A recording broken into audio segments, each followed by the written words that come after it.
हर हर महादेव जो आदि से लेकर अंत में हैं, नित्य मंगलमय हैं, जो आत्मा के स्वरूप को प्रकाशित करने वाले हैं, जिनके 5 मुख हैं और जो खेल खेल में जगत की रचना, पालन और संहार तथा अनुग्रह एवं तिरोभाव रूप 5 प्रबल कर्म करते हैं। उन सर्वश्रेष्ठ अजर अमर उमापति भगवान शंकर का मैं मन ही मन चिंतन करता हूँ। व्यास जी कहते हैं, धर्म का महान क्षेत्र जहां गंगा यमुना का संगम है, उस पुण्यमय प्रयाग जो ब्रह्मलोक का मार्ग है, वहां एक बार महातेजस्वी महाभाग महात्मा मुनियों ने विशाल यज्ञ का आयोजन किया। उस ज्ञान यज्ञ का समाचार सुनकर पौराणिक शिरोमणि व्यास जी के शिष्य सूत जी वहां मुनियों के दर्शन के लिए आए। सूत जी का सभी मुनियों ने विधिवत स्वागत व सत्कार किया तथा उनकी स्तुति करते हुए हाथ जोड़कर उनसे कहा, हे सर्वज्ञ विद्वान रोमहर्षण जी, आप बड़े भाग्यशाली हैं। आपने स्वयं व्यास जी के मुख से पुराण विद्या प्राप्त की है। आप आश्चर्य स्वरूप कथाओं का भंडार हैं। आप भूत भविष्य और वर्तमान के ज्ञाता हैं। हमारा सौभाग्य है कि आपके दर्शन हुए। आपका यहाँ आना निरर्थक नहीं हो सकता। आप कल्याणकारी हैं। उत्तम बुद्धि वाले सूत जी, यदि आपका अनुग्रह हो तो गोपनीय होने पर भी आप शुभाशुभ तत्व का वर्णन करें, जिससे हमारी तृप्ति नहीं होती और उसे सुनने की हमारी इच्छा ऐसे ही रहती है। कृपा कर उस विषय का वर्णन करें। घोर कलयुग आने पर मनुष्य पुण्य कर्म से दूर होकर दुराचार में फंस जाएंगे, दूसरों की बुराई करेंगे, पराई स्त्रियों के प्रति आसक्त होंगे, हिंसा करेंगे, मूर्ख नास्तिक और पशु बुद्धि हो जाएंगे। सूत जी, कलयुग में वेद प्रतिपादित वर्ण आश्रम व्यवस्था नष्ट हो जाएगी। प्रत्येक वर्ण और आश्रम में रहने वाले अपने अपने धर्मों के आचरण का परित्याग कर विपरीत आचरण करने में सुख प्राप्त करेंगे। इस सामाजिक वर्ण संकरता से लोगों का पतन होगा, परिवार टूट जाएंगे, समाज बिखर जाएगा। प्राकृतिक आपदाओं से जगह जगह लोगों की मृत्यु होगी, धन का क्षय होगा, स्वार्थ और लोभ की प्रवृत्ति बढ़ जाएगी। ब्राह्मण लोभी हो जाएंगे और वेद बेचकर धन प्राप्त करेंगे।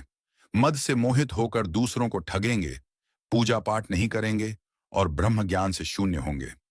क्षत्रिय अपने धर्म को त्याग कर कुसंगी पापी और व्यभिचारी हो जाएंगे। शौर्य से रहित हो वे शूद्रों जैसा व्यवहार करेंगे और काम के अधीन हो जाएंगे। वैश्य धर्म से विमुख हो संस्कार भ्रष्ट होकर कुमार्गी धनोपार्जन परायण होकर नाप तौल में ध्यान लगाएंगे। शूद्र अपना धर्म कर्म छोड़कर अच्छी वेशभूषा से सुशोभित हो व्यर्थ घूमेंगे। वे कुटिल और ईर्ष्यालु होकर अपने धर्म के प्रतिकूल हो जाएंगे, कुकर्मी और वाद विवाद करने वाले होंगे। वे स्वयं को कुलीन मानकर सभी धर्मों और वर्णों में विवाह करेंगे। स्त्रियां सदाचार से विमुख हो जाएंगी। वे अपने पति का अपमान करेंगी और सास ससुर से लड़ेंगी, मलिन भोजन करेंगी। उनका शील स्वभाव बहुत बुरा होगा। सूत जी, इस तरह जिनकी बुद्धि नष्ट हो गई है और जिन्होंने अपने धर्म का त्याग कर दिया है, ऐसे लोग लोक परलोक में उत्तम गति कैसे प्राप्त करेंगे? इस चिंता से हम सभी व्याकुल हैं। परोपकार के समान कोई धर्म नहीं है। इस धर्म का पालन करने वाला दूसरों को सुखी करता हुआ स्वयं भी प्रसन्नता अनुभव करता है। यह भावना यदि निष्काम हो तो कर्ता का हृदय शुद्ध करते हुए उसे परम गति प्रदान करती है। हे महामुने, आप समस्त सिद्धांतों के ज्ञाता हैं। कृपा कर कोई ऐसा उपाय बताइए जिससे इन सब के पापों का तत्काल नाश हो जाए। व्यास जी कहते हैं, उन श्रेष्ठ मुनियों की यह बात सुनकर सूत जी मन ही मन परम श्रेष्ठ भगवान शंकर का स्मरण करके उनसे इस प्रकार बोले, साधु महात्माओं, आपने बहुत अच्छी बात पूछी है। यह प्रश्न तीनों लोगों का हित करने वाला है। आप लोगों के स्नेहपूर्ण आग्रह पर गुरुदेव व्यास का स्मरण कर मैं समस्त पाप राशियों से उद्धार करने वाले शिव पुराण की अमृत कथा हूं। यह वेदांत का सार सर्वस्व है। यही परलोक में परमार्थ को देने वाला है, तो 58/845 रह करने वाला है। इसमें भगवान शिव के उत्तम यश का वर्णन है। धर्म, अर्थ, काम और मोक्ष आदि पुरुषार्थों को देने वाला पुराण अपने प्रभाव की दृष्टि से वृद्धि तथा विस्तार को प्राप्त हो रहा है। शिव पुराण के अध्ययन से कलयुग के सभी पापों में लिप्त जीव उत्तम गति को प्राप्त होंगे। इसके उदय से ही कलयुग का उत्पात शांत हो जाएगा। शिव पुराण को वेद तुल्य माना जाएगा। इसका प्रवचन सर्वप्रथम भगवान शिव ने ही किया था। इस पुराण के 12 खंड या भेद हैं। ये 12 संहिताएं हैं। 1. विद्येश्वर संहिता। 2. रुद्र संहिता। 3. विनायक संहिता। 4. उमा संहिता। 5 सहस्र कोटि रुद्र संहिता, 6 एकादश रुद्र संहिता, 7 कैलाश संहिता, 8 शतरुद्र संहिता, 9 कोटि रुद्र संहिता, 10 मातृ संहिता, 11 वायवीय संहिता तथा 12 धर्म संहिता। विद्येश्वर संहिता में 10,000 श्लोक हैं। रुद्र संहिता, विनायक संहिता, उमा संहिता और मातृ संहिता प्रत्येक में 8-8 हजार श्लोक हैं। एकादश रुद्र संहिता में 13,000, कैलाश संहिता में 6,000, शतरुद्र संहिता में 3,000, कोटि रुद्र संहिता में 9,000, सहस्र कोटि रुद्र संहिता में 11,000, वायवीय संहिता में 4,000 तथा धर्म संहिता में 12,000 श्लोक हैं। मूल शिव पुराण में कुल 1,00,000 श्लोक हैं, परंतु व्यास जी ने इसे 24,000 श्लोकों में संक्षिप्त कर दिया है। पुराणों की क्रम संख्या में शिव पुराण का चौथा स्थान है, जिसमें 7 संहिताएं हैं। पूर्व काल में भगवान शिव ने 100 करोड़ श्लोकों का पुराण ग्रंथ ग्रंथित किया था। सृष्टि के आरंभ में निर्मित यह पुराण साहित्य अधिक विस्तृत था। द्वापर युग में द्वैपायन आदि महर्षियों ने पुराण को 18 भागों में विभाजित कर 4,00,000 श्लोकों में इसको संक्षिप्त कर दिया। इसके उपरांत व्यास जी ने 24,000 श्लोकों में इसका प्रतिपादन किया। यह वेद तुल्य पुराण विद्येश्वर रुद्र संहिता, शतरुद्र संहिता, कोटि रुद्र संहिता, उमा संहिता, कैलाश संहिता और वायवीय संहिता नामक 7 संहिताओं में विभाजित है। यह 7 संहिताओं वाला शिव पुराण वेद के समान प्रामाणिक तथा उत्तम गति प्रदान करने वाला है। इस निर्मल शिव पुराण की रचना भगवान शिव द्वारा की गई है तथा इसको संक्षेप में संकलित करने का श्रेय व्यास जी को जाता है। शिव पुराण सभी जीवों का कल्याण करने वाला, सभी पापों का नाश करने वाला है। यही सत्पुरुषों को कल्याण प्रदान करने वाला है। यह तुलना रहित है तथा इसमें वेद प्रतिपादित अद्वैत ज्ञान तथा निष्कपट धर्म का प्रतिपादन है। शिव पुराण श्रेष्ठ मंत्र समूहों का संकलन है तथा यही सभी के लिए शिवधाम की प्राप्ति का साधन है। समस्त पुराणों में सर्वश्रेष्ठ शिव पुराण ईर्ष्या रहित अंतःकरण वाले विद्वानों के लिए जानने की वस्तु है। इसमें परमात्मा का गान किया गया है। इस अमृतमयी शिव पुराण को आदर से पढ़ने और सुनने वाला मनुष्य भगवान शिव का प्रिय होकर परम गति को प्राप्त कर लेता है। हर हर महादेव।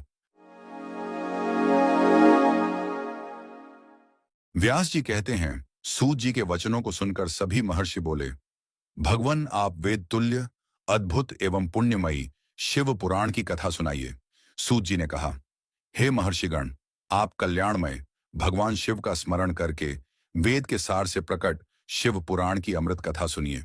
शिव पुराण में भक्ति, ज्ञान और वैराग्य का गान किया गया है। जब सृष्टि आरंभ हुई तो 6 कुलों के महर्षि आपस में वाद विवाद करने लगे कि अमुक वस्तु उत्कृष्ट है, अमुक नहीं। जब इस विवाद ने बड़ा रूप धारण कर लिया तो सभी अपनी शंका के समाधान के लिए सृष्टि की रचना करने वाले अविनाशी ब्रह्मा जी के पास जाकर हाथ जोड़कर कहने लगे, हे प्रभु, आप संपूर्ण जगत को धारण कर उनका पोषण करने वाले हैं। प्रभु, हम जानना चाहते हैं कि संपूर्ण तत्वों से परे परात्पर पुराण पुरुष कौन है? ब्रह्मा जी ने कहा, ब्रह्मा, विष्णु, रुद्र और इंद्र आदि से युक्त संपूर्ण जगत समस्त भूतों एवं इंद्रियों के साथ पहले प्रकट हुआ है। वे देव महादेव ही सर्वज्ञ और संपूर्ण हैं।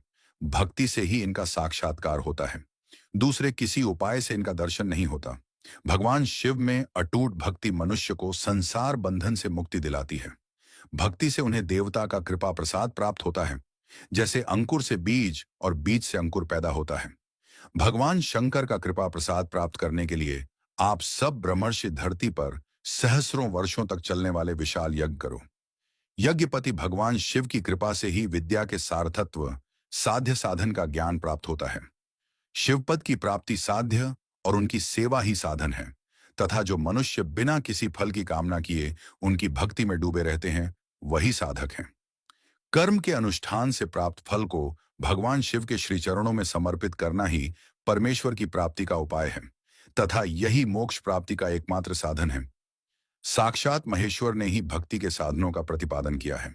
कान से भगवान के नाम, गुण और लीलाओं का श्रवण, वाणी द्वारा उनका कीर्तन तथा मन में उनका मनन शिवपद की प्राप्ति के महान साधन है तथा इन साधनों से ही संपूर्ण मनोरथों की सिद्ध होती है।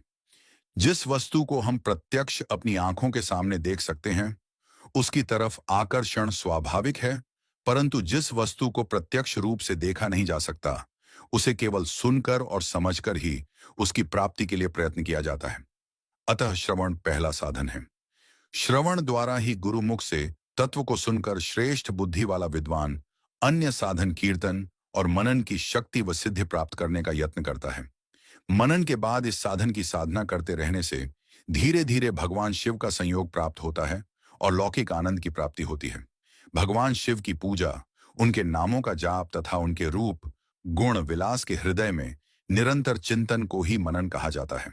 महेश्वर की कृपा दृष्टि से उपलब्ध इस साधन को ही प्रमुख साधन कहा जाता है।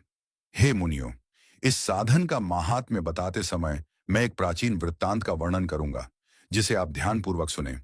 बहुत पहले की बात है। पराशर मुनि के पुत्र मेरे गुरु व्यासदेव जी सरस्वती नदी के तट पर तपस्या कर रहे थे। एक दिन सूर्य के समान तेजस्वी विमान से यात्रा करते हुए भगवान सनत कुमार वहां जा पहुंचे। मेरे गुरु ध्यान में मग्न थे। जागने पर अपने सामने सनत कुमार जी को देखकर वे बड़ी तेजी से उठे और उनके चरणों का स्पर्श कर उन्हें अर्घ्य देकर योग्य आसन पर विराजमान किया। प्रसन्न होकर सनत कुमार जी गंभीर वाणी में बोले, मुनि तुम सत्य का चिंतन करो। सत्य तत्व का चिंतन ही श्रेय प्राप्ति का मार्ग है। इसी से कल्याण का मार्ग प्रशस्त होता है। यही कल्याणकारी है। यह जब जीवन में आ जाता है तो सब सुंदर हो जाता है। सत्य का अर्थ है सदैव रहने वाला। इस काल का कोई प्रभाव नहीं पड़ता। यह सदा एक समान रहता है। सनत कुमार जी ने महर्षि व्यास को आगे समझाते हुए कहा, महर्षि, सत्य पदार्थ भगवान शिव ही हैं। भगवान शंकर का श्रवण, कीर्तन और मनन ही उन्हें प्राप्त करने के सर्वश्रेष्ठ साधन हैं। पूर्व काल में मैं दूसरे अनेकानेक साधनों के भ्रम में पड़ा घूमता हुआ तपस्या करने मंदराचल पर जा पहुंचा। कुछ समय बाद महेश्वर शिव की आज्ञा से सबके साक्षी तथा शिव गणों के स्वामी नंदिकेश्वर वहां आए और स्नेहपूर्वक मुक्ति का साधन बताते हुए बोले, भगवान शंकर का श्रवण, कीर्तन और मनन ही मुक्ति का स्रोत है। ये बात मुझे स्वयं देवाधिदेव भगवान शिव ने बताई है। अतः तुम इन्हीं साधनों का अनुष्ठान करो।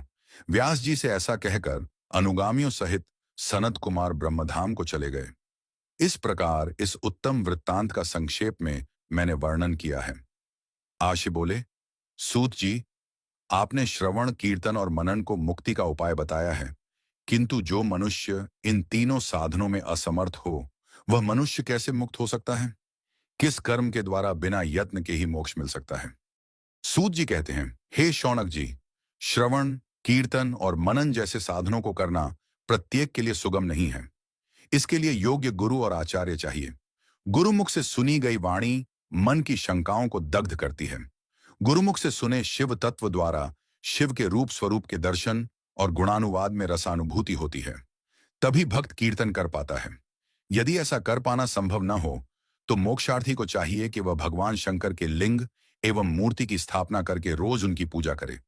इसे अपनाकर वह इस संसार सागर से पार हो सकता है।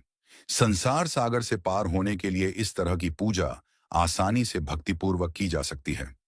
अपनी शक्ति एवं सामर्थ्य के अनुसार धनराशि से शिवलिंग या शिव मूर्ति की स्थापना कर भक्ति भाव से उसकी पूजा करनी चाहिए।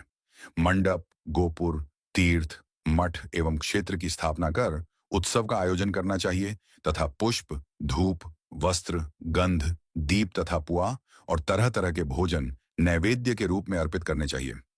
श्री शिवजी ब्रह्मरूप और निष्कल अर्थात कला रहित भी हैं और कला सहित भी। मनुष्य इन दोनों स्वरूपों की पूजा करते हैं। शंकर जी को ही ब्रह्म पदवी भी प्राप्त है। कलापूर्ण भगवान शिव की मूर्ति पूजा भी मनुष्यों द्वारा की जाती है और वेदों ने भी इस तरह की पूजा की आज्ञा प्रदान की है।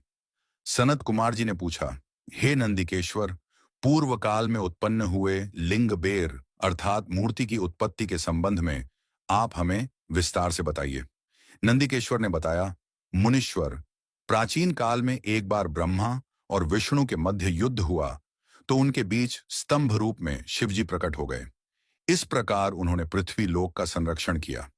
उसी दिन से महादेव जी का लिंग के साथ साथ मूर्ति पूजन भी जगत में प्रचलित हो गया। अन्य देवताओं की साकार अर्थात मूर्ति पूजा होने लगी, जो कि अभीष्ट फल प्रदान करने वाली थी। परंतु शिवजी के लिंग और मूर्ति दोनों रूप ही पूजनीय हैं। हर हर महादेव। हर हर महादेव। दोस्तों, शिव पुराण की आज की कथा में हम ब्रह्मा जी और विष्णु जी के बीच युद्ध के विषय में जानेंगे। नंदिकेश्वर बोले, पूर्व काल में श्री विष्णु अपनी पत्नी श्री लक्ष्मी जी के साथ शेष शैया पर शयन कर रहे थे। तब एक बार ब्रह्मा जी वहां पहुंचे और विष्णु जी को पुत्र कहकर पुकारने लगे। पुत्र उठो, मैं तुम्हारा ईश्वर तुम्हारे सामने खड़ा हूं। यह सुनकर विष्णु जी को क्रोध आ गया। फिर भी शांत रहते हुए वे बोले, पुत्र, तुम्हारा कल्याण हो। कहो अपने पिता के पास कैसे आना हुआ। यह सुनकर ब्रह्मा जी कहने लगे, मैं तुम्हारा रक्षक हूं, सारे जगत का पितामह हूं, सारा जगत मुझ में निवास करता है। तू मेरी नाभि कमल से प्रकट होकर मुझसे ऐसी बातें कर रहा है। इस प्रकार दोनों में विवाद होने लगा। तब वे दोनों अपने को प्रभु कहते कहते एक दूसरे का वध करने को तैयार हो गए। हंस और गरुड़ पर बैठे दोनों परस्पर युद्ध करने लगे। ब्रह्मा जी के वक्ष स्थल में विष्णु जी ने अनेकों अस्त्रों का प्रहार करके उन्हें व्याकुल कर दिया। इससे कुपित हो ब्रह्मा जी ने भी पलटकर भयानक प्रहार किए। उनके पारस्परिक आघातों से देवताओं में हलचल मच गई। वे घबराए और त्रिशूलधारी भगवान शिव के पास गए और उन्हें सारी व्यथा सुनाई। भगवान शिव अपनी सभा में उमा देवी सहित सिंहासन पर विराजमान थे और मंद मंद मुस्करा रहे थे।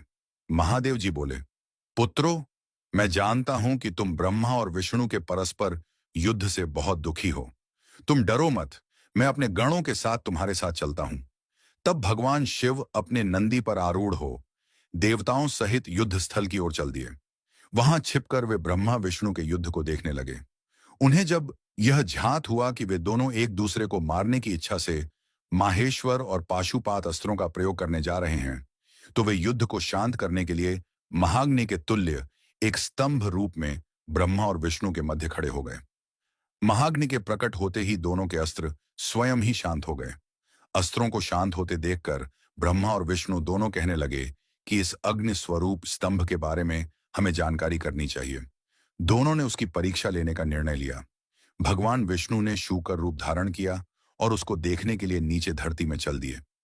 ब्रह्मा जी हंस का रूप धारण करके ऊपर की ओर चल दिए। पाताल में बहुत नीचे जाने पर भी विष्णु जी को स्तंभ का अंत नहीं मिला, अतः वे वापस चले आए। ब्रह्मा जी ने आकाश में जाकर केतकी का फूल देखा। वे उस फूल को लेकर विष्णु जी के पास गए। विष्णु ने उनके चरण पकड़ ली। ब्रह्मा जी के छल को देखकर भगवान शिव प्रकट हुए। विष्णु जी की महानता से शिव प्रसन्न होकर बोले, हे विष्णु जी, आप सत्य बोलते हैं, अतः मैं आपको अपनी समानता का अधिकार देता हूं। नंदिकेश्वर बोले, महादेव जी ब्रह्मा जी के छल पर अत्यंत क्रोधित हुए। उन्होंने अपने त्रिनेत्र तीसरी आंख से भैरव को प्रकट किया और उन्हें आज्ञा दी कि वह तलवार से ब्रह्मा जी को दंड दें। आज्ञा पाते ही भैरव ने ब्रह्मा जी के बाल पकड़ लिए और उनका 5वां सिर काट दिया। ब्रह्मा जी डर के मारे कांपने लगे। उन्होंने भैरव के चरण पकड़ लिए तथा क्षमा मांगने लगे। इसे देखकर श्री विष्णु ने भगवान शिव से प्रार्थना की कि आपकी कृपा से ही ब्रह्मा जी को 5वां सिर मिला था, अतः आप इन्हें क्षमा कर दें। तब शिव जी की आज्ञा पाकर ब्रह्मा को भैरव ने छोड़ दिया। शिव जी ने कहा, तुमने प्रतिष्ठा और ईश्वरत्व को दिखाने के लिए छल किया है, इसलिए मैं तुम्हें शाप देता हूं कि तुम सत्कार, स्थान व उत्सव से विहीन रहोगे। ब्रह्मा जी को अपनी गलती का पछतावा हो चुका था। उन्होंने भगवान शिव के चरण पकड़कर क्षमा मांगी और निवेदन किया कि वे उनका 5वां सिर पुनः प्रदान करें। महादेव जी ने कहा, जगत की स्थिति को बिगड़ने से बचाने के लिए पापी को दंड अवश्य देना चाहिए, ताकि लोक मर्यादा बनी रहे। मैं तुम्हें वरदान देता हूं कि तुम गणों के आचार्य कहलाओगे और तुम्हारे बिना यज्ञ पूर्ण न होंगे। फिर उन्होंने केतकी के पुष्प से कहा, अरे दुष्ट केतकी पुष्प, अब तुम मेरी पूजा के अयोग्य रहोगे। तब केतकी पुष्प बहुत दुखी हुआ और उनके चरणों में गिरकर माफी मांगने लगा। तब महादेव जी ने कहा, मेरा वचन तो झूठा नहीं हो सकता, इसलिए तू मेरे भक्तों के योग्य होगा। इस प्रकार तेरा जन्म सफल हो जाएगा। नंदिकेश्वर कहते हैं, ब्रह्मा और विष्णु भगवान शिव को प्रणाम कर चुपचाप उनके दाएं बाएं भाग में खड़े हो गए। उन्होंने पूजनीय महादेव जी को श्रेष्ठ आसन पर बैठाकर पवित्र वस्तुओं से उनका पूजन किया। दीर्घ काल तक स्थिर रहने वाली वस्तुओं को पुष्प वस्तु तथा अल्पकाल तक टिकने वाली वस्तुओं को प्राकृत वस्तु कहते हैं। हार, नूपुर, क्यूर, किरीट, मणिमय कुंडल, यज्ञोपवीत, उत्तरीय वस्त्र, पुष्पमाला, रेशमी वस्त्र, हार, मुद्रिका, पुष्प, तांबूल, कपूर, चंदन एवं अगरू का अनुलेप, धूप, दीप, श्वेत छत्र, व्यंजन, ध्वजा, चंवर, तथा अनेक दिव्य उपहारों द्वारा, जिनका वैभव वाणी और मन की पहुंच से परे था, जो केवल परमात्मा के योग्य थे, उनसे ब्रह्मा और विष्णु ने अपने स्वामी महेश्वर का पूजन किया। इससे प्रसन्न होकर भगवान शिव ने दोनों देवताओं से मुस्कुराकर कहा, पुत्रों, आज तुम्हारे द्वारा की गई पूजा से मैं बहुत प्रसन्न हूं। इसी कारण यह दिन परम पवित्र और महान होगा। यह तिथि शिवरात्रि के नाम से प्रसिद्ध होगी और मुझे परम प्रिय होगी। इस दिन जो मनुष्य मेरे लिंग अर्थात निराकार रूप की या मेरी मूर्ति अर्थात साकार रूप की दिन रात निराहार रहकर अपनी शक्ति के अनुसार निश्चल भाव से यथोचित पूजा करेगा, वह मेरा परम प्रिय भक्त होगा।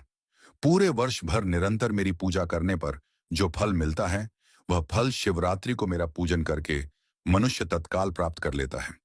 जैसे पूर्ण चंद्रमा का उदय समुद्र की वृद्धि का अवसर है, उसी प्रकार शिवरात्रि की तिथि मेरे धर्म की वृद्धि का समय है। इस तिथि को मेरी स्थापना का मंगलमय उत्सव होना चाहिए। मैं मार्ग शीर्ष मास में आर्द्रा नक्षत्र से युक्त पूर्णमासी या प्रतिपदा को ज्योतिर्मय स्तंभ के रूप में प्रकट हुआ था। इस दिन जो भी मनुष्य पार्वती सहित मेरा दर्शन करता है अथवा मेरी मूर्ति या लिंग की झांकी निकालता है, वह मेरे लिए कार्तिकेय से भी अधिक प्रिय है। इस शुभ दिन मेरे दर्शन मात्र से पूरा फल प्राप्त होता है। यदि दर्शन के साथ मेरा पूजन भी किया जाए तो इतना अधिक फल प्राप्त होता है कि वाणी द्वारा उसका वर्णन नहीं किया जा सकता। लिंग रूप में प्रकट होकर मैं बहुत बड़ा हो गया था, अतः लिंग के कारण यह भूतल लिंग स्थान के नाम से प्रसिद्ध हुआ। जगत के लोग इसका दर्शन और पूजन कर सकें, इसके लिए यह अनादि और अनंत ज्योति स्तंभ अथवा ज्योतिर्मय लिंग अत्यंत छोटा हो जाएगा। यह लिंग सब प्रकार के भोग सुलभ कराने वाला तथा भोग और मोक्ष का एकमात्र साधन है। इसका दर्शन, स्पर्श और ध्यान प्राणियों को जन्म और मृत्यु के कष्ट से छुड़ाने वाला है। शिवलिंग के यहाँ प्रकट होने के कारण यह स्थान अरुणाचल नाम से प्रसिद्ध होगा तथा यहाँ बड़े बड़े तीर्थ प्रकट होंगे। इस स्थान पर रहने या मरने से जीवों को मोक्ष प्राप्त होगा। मेरे दो रूप हैं, साकार और निराकार। पहले मैं स्तंभ रूप में प्रकट हुआ, फिर अपने साक्षात रूप में। ब्रह्म भाव मेरा निराकार रूप है तथा महेश्वर भाव मेरा साक्षात रूप है। ये दोनों ही मेरे सिद्ध रूप हैं। मैं ही परब्रह्म परमात्मा हूं। जीवों पर अनुग्रह करना मेरा कार्य है। मैं जगत की वृद्धि करने वाला होने के कारण ब्रह्म कहलाता हूं। सर्वत्र स्थित होने के कारण मैं ही सबकी आत्मा हूं। सर्ग से लेकर अनुग्रह तक जो जगत संबंधी 5 कृत्य हैं, वे सदा ही मेरे हैं। मेरी ब्रह्म रूपता का बोध कराने के लिए पहले लिंग प्रकट हुआ, फिर अज्ञात ईश्वरत्व का साक्षात्कार कराने के लिए मैं जगदीश्वर रूप में प्रकट हो गया। मेरा सकल रूप मेरे ईशत्व का और निष्कल रूप मेरे ब्रह्म स्वरूप का बोध कराता है। मेरा लिंग मेरा स्वरूप है और मेरे सामीप्य की प्राप्ति कराने वाला है। मेरे लिंग की स्थापना करने वाले मेरे उपासक को मेरी समानता की प्राप्ति हो जाती है तथा मेरे साथ एकत्व का अनुभव करता हुआ संसार सागर से मुक्त हो जाता है। वह जीते जी परमानंद की अनुभूति करता हुआ शरीर का त्याग कर शिवलोक को प्राप्त होता है, अर्थात मेरा ही स्वरूप हो जाता है। मूर्ति की स्थापना लिंग की अपेक्षा गौण है। यह उन भक्तों के लिए है जो शिव तत्व के अनुशीलन में सक्षम नहीं है। तो दोस्तों, शिव पुराण की इस कथा में हमने ब्रह्मा और विष्णु जी के युद्ध के विषय में जाना। शिव पुराण की कथाएं सुनने के लिए हमसे जुड़े रहें तथा चैनल को सब्सक्राइब अवश्य करें। हर हर महादेव। हर हर महादेव। दोस्तों, शिव पुराण की आज की कथा में हम प्रणव एवं पंचाक्षर मंत्र की महत्ता के विषय में जानेंगे।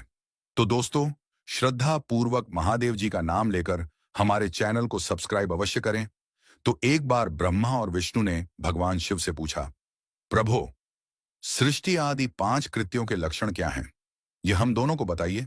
भगवान शिव बोले, मेरे कर्तव्यों को समझना अत्यंत गहन है, तथापि मैं कृपा पूर्वक तुम्हें बता रहा हूं। सृष्टि, पालन, संहार, तिरोभाव और अनुग्रह मेरे जगत संबंधी 5 कार्य हैं जो नित्य सिद्ध हैं। संसार की रचना का आरंभ सृष्टि कहलाता है। मुझसे पालित होकर सृष्टि का सुस्थिर रहना उसका पालन है। उसका विनाश ही संहार है।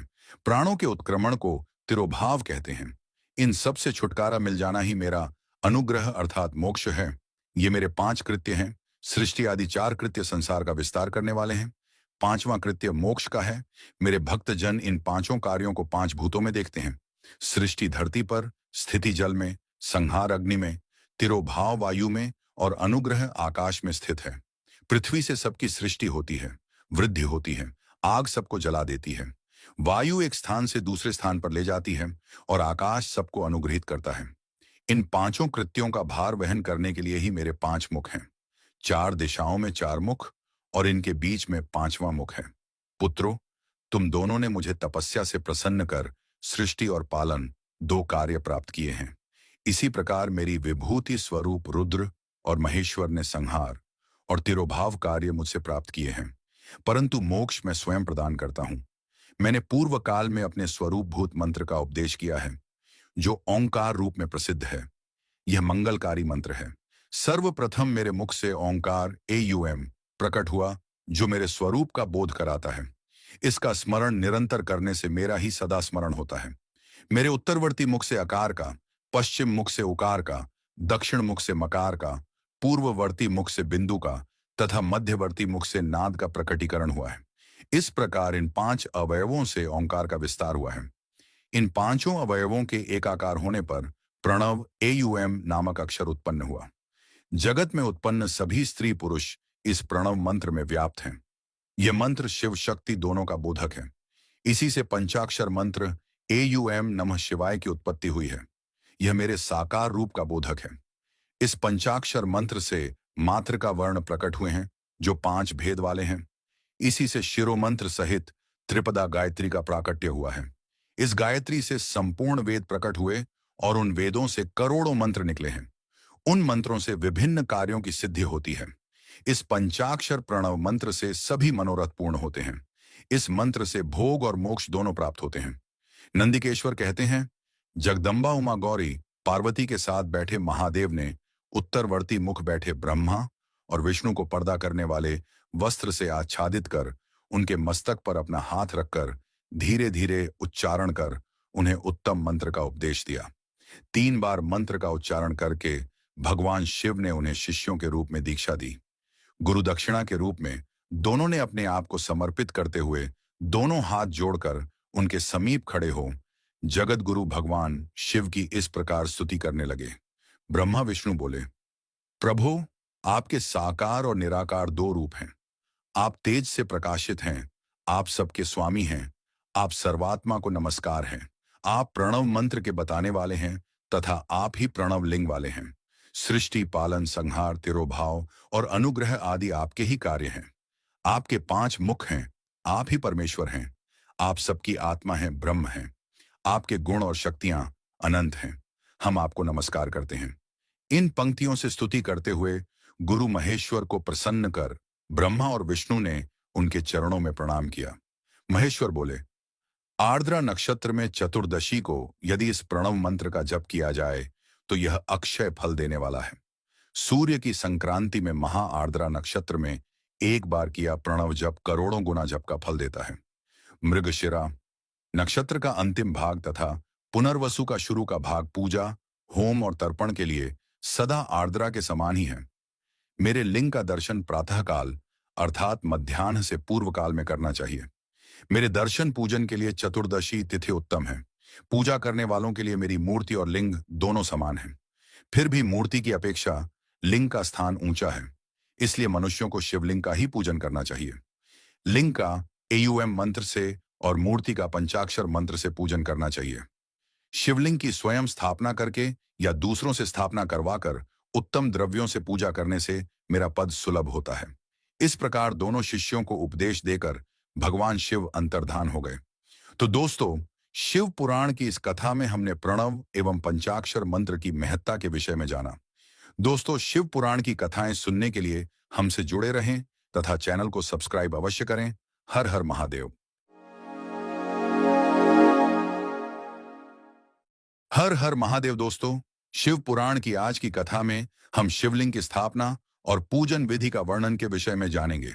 तो दोस्तों, श्रद्धा पूर्वक महादेव जी का नाम लेकर हमारे चैनल को सब्सक्राइब अवश्य करें।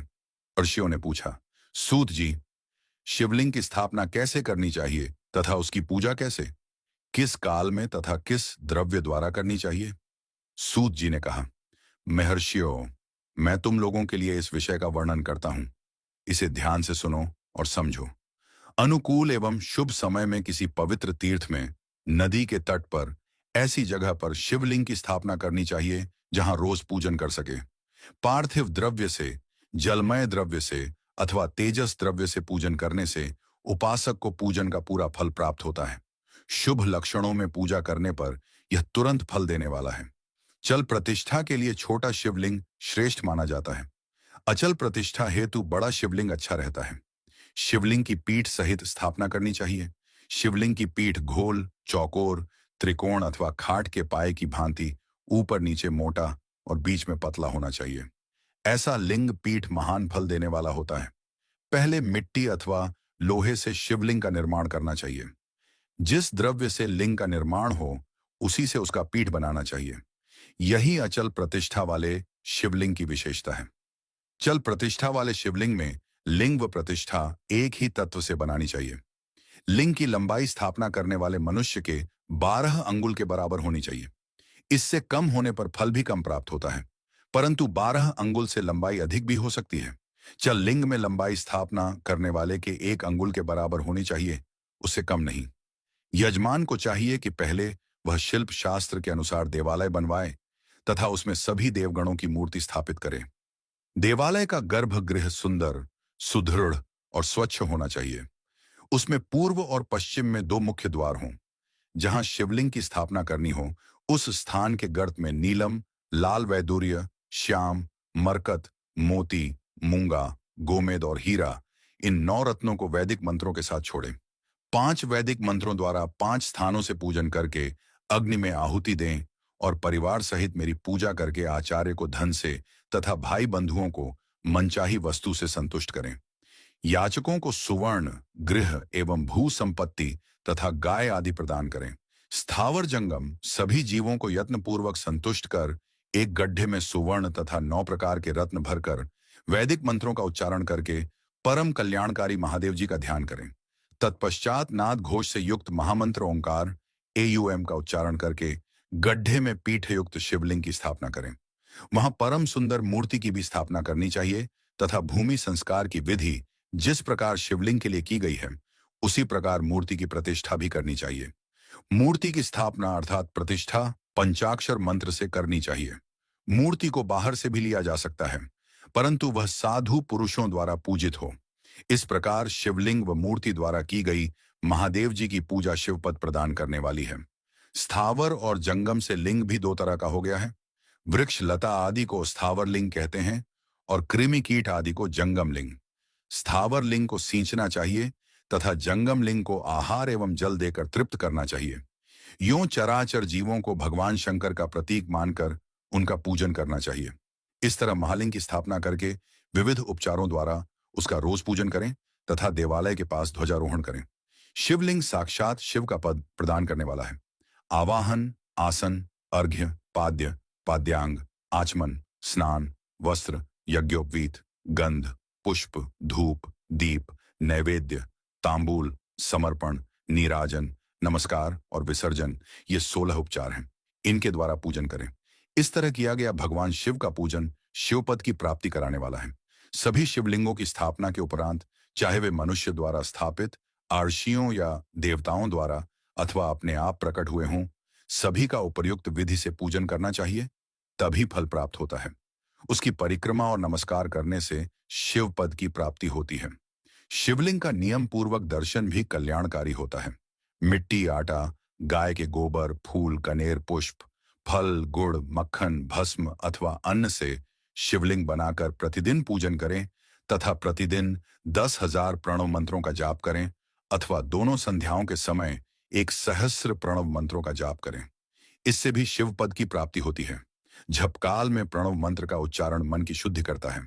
नाद और बिंदु से युक्त ओंकार को कुछ विद्वान समान प्रणव कहते हैं। प्रतिदिन 10,000 पंचाक्षर मंत्र का जाप अथवा दोनों संध्याओं को 1 सहस्र मंत्र का जाप शिव पद की प्राप्ति कराने वाला है। सभी ब्राह्मणों के लिए प्रणव से युक्त पंचाक्षर मंत्र अति फलदायक है। कलश से किया स्नान, मंत्र की दीक्षा, मातृकाओं का न्यास, सत्य से पवित्र अंतःकरण, ब्राह्मण तथा ज्ञानी गुरु सभी को उत्तम माना गया है। पंचाक्षर मंत्र का 5 करोड़ जाप करने से मनुष्य भगवान शिव के समान हो जाता है। 1, 2, 3 अथवा 4 करोड़ जाप करके मनुष्य क्रमशः ब्रह्मा, विष्णु, रुद्र तथा महेश्वर का पद प्राप्त कर लेता है। यदि 1000 दिनों तक प्रतिदिन एक सहस्र जाप पंचाक्षर मंत्रों का किया जाए और प्रतिदिन ब्राह्मण को भोजन कराया जाए तो इससे अभीष्ट कार्य की सिद्धि होती है। ब्राह्मण को प्रतिदिन प्रातःकाल 1008 बार गायत्री मंत्र का जाप करना चाहिए, क्योंकि गायत्री मंत्र शिव पद की प्राप्ति कराता है। वेद मंत्रों और वैदिक सूक्तियों का भी नियम से जाप करें। अन्य मंत्रों में जितने अक्षर हैं उनके उतने लाख जाप करें। इस प्रकार यथाशक्ति जाप करने वाला मनुष्य मोक्ष प्राप्त करता है। अपनी पसंद से कोई एक मंत्र अपनाकर प्रतिदिन उसका जाप करें अथवा AUM का नित्य एक सहस्र जाप करें। ऐसा करने से संपूर्ण मनोरथों की सिद्धि होती है। जो मनुष्य भगवान शिव के लिए फुलवाड़ी या बगीचे लगाता है तथा शिव मंदिर में झाड़ने बुहारने का सेवा कार्य करता है, ऐसे शिव भक्त को पुण्य कर्म की प्राप्ति होती है। अंत समय में भगवान शिव उसे मोक्ष प्रदान करते हैं। काशी में निवास करने से भी योग और मोक्ष की प्राप्ति होती है। इसलिए आमरण भगवान शिव के क्षेत्र में निवास करना चाहिए। उस क्षेत्र में स्थित बावड़ी, तालाब, कुआं और पोखर को शिवलिंग समझकर वहां स्नान, दान और जाप करके मनुष्य भगवान शिव को प्राप्त कर लेता है। जो मनुष्य शिव के क्षेत्र में अपने किसी मृत संबंधी का दाह, दशाह, मासिक श्राद्ध अथवा वार्षिक श्राद्ध करता है अथवा अपने पितरों को पिंड देता है, वह तत्काल सभी पापों से मुक्त हो जाता है और अंत में शिव पद प्राप्त करता है। लोक में अपने वर्ण के अनुसार आचरण करने व सदाचार का पालन करने से शिव पद की प्राप्ति होती है। निष्काम भाव से किया गया कार्य अभीष्ट फल देने वाला एवं शिव पद प्रदान करने वाला होता है। दिन के प्रातः, मध्याह्न और सायं 3 विभाग होते हैं। इनमें सभी को एक एक प्रकार के कर्म का प्रतिपादन करना चाहिए। प्रातःकाल रोजाना दैनिक शास्त्र कर्म, मध्याह्न स्काम कर्म तथा सायंकाल शांति कर्म के लिए पूजन करना चाहिए। इसी प्रकार रात्रि में 4 प्रहर होते हैं। उनमें से बीच के 2 प्रहर निश्चित काल कहलाते हैं। इसी काल में पूजा करनी चाहिए, क्योंकि यह पूजा अभीष्ट फल देने वाली है। कलियुग में कर्म द्वारा ही फल की सिद्धि होगी। इस प्रकार विधि पूर्वक और समयानुसार भगवान शिव का पूजन करने वाले मनुष्य को अपने कर्मों का पूरा फल मिलता है। तो दोस्तों, शिव पुराण की इस कथा में हमने शिवलिंग की स्थापना और पूजन विधि के विषय में जाना। दोस्तों, शिव पुराण की कथाएं सुनने के लिए हमसे जुड़े रहें तथा चैनल को सब्सक्राइब अवश्य करें। हर हर महादेव। हर हर महादेव। दोस्तों, शिव पुराण की आज की कथा में हम मोक्षदायक पुण्य क्षेत्रों का वर्णन के विषय में जानेंगे। तो दोस्तों, श्रद्धा पूर्वक महादेव जी का नाम लेकर हमारे चैनल को सब्सक्राइब अवश्य करें।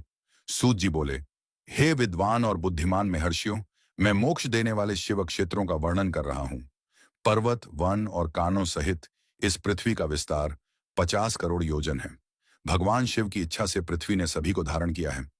भगवान शिव ने भूतल पर विभिन्न स्थानों पर वहां के प्राणियों को मोक्ष देने के लिए शिव क्षेत्र का निर्माण किया है। कुछ क्षेत्रों को देवताओं और ऋषियों ने अपना निवास स्थान बनाया है, इसलिए उसमें तीर्थत्व प्रकट हो गया है। बहुत से तीर्थ ऐसे हैं जो स्वयं प्रकट हुए हैं। तीर्थ क्षेत्र में जाने पर मनुष्य को सदा स्नान, दान और जाप करना चाहिए, अन्यथा मनुष्य रोग, गरीबी तथा मूकता आदि दोषों का भागी हो जाता है। जो मनुष्य अपने देश में मृत्यु को प्राप्त होता है, वह इस पुण्य के फल से दोबारा मनुष्य योनि प्राप्त करता है, परंतु पापी मनुष्य दुर्गति को ही प्राप्त करता है। हे ब्राह्मणों, पुण्य क्षेत्र में किया गया पाप कर्म अधिक दृढ़ हो जाता है, अतः पुण्य क्षेत्र में निवास करते समय पाप कर्म करने से बचना चाहिए। सिंधु और सतलुज नदी के तट पर बहुत से पुण्य क्षेत्र हैं। सरस्वती नदी परम पवित्र और 60 मुख वाली है, अर्थात उसकी 60 धाराएं हैं। इन धाराओं के तट पर निवास करने से परम पद की प्राप्ति होती है। हिमालय से निकली हुई पुण्य सलिला गंगा 100 मुख वाली नदी है। इसके तट पर काशी, प्रयाग आदि पुण्य क्षेत्र हैं। मकर राशि में सूर्य होने पर गंगा की तट भूमि अधिक प्रशस्त एवं पुण्यदायक हो जाती है। सोनभद्र नदी की 10 धाराएं हैं। बृहस्पति के मकर राशि में आने पर यह अत्यंत पवित्र तथा अभीष्ट फल देने वाली है। इस समय यहाँ स्नान और उपवास करने से विनायक पद की प्राप्ति होती है।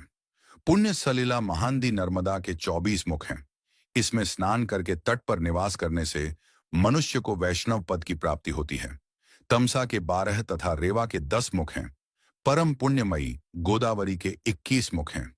ये ब्रह्म हत्या तथा गोवध पाप का नाश करने वाली एवं रुद्र लोक देने वाली है। कृष्ण वेणी नदी समस्त पापों का नाश करने वाली है। इसके 18 मुख हैं तथा यह विष्णु लोक प्रदान करने वाली है। तुंगभद्रा 10 मुखी है एवं ब्रह्मलोक देने वाली है। सुवर्ण मुखरी के 9 मुख हैं।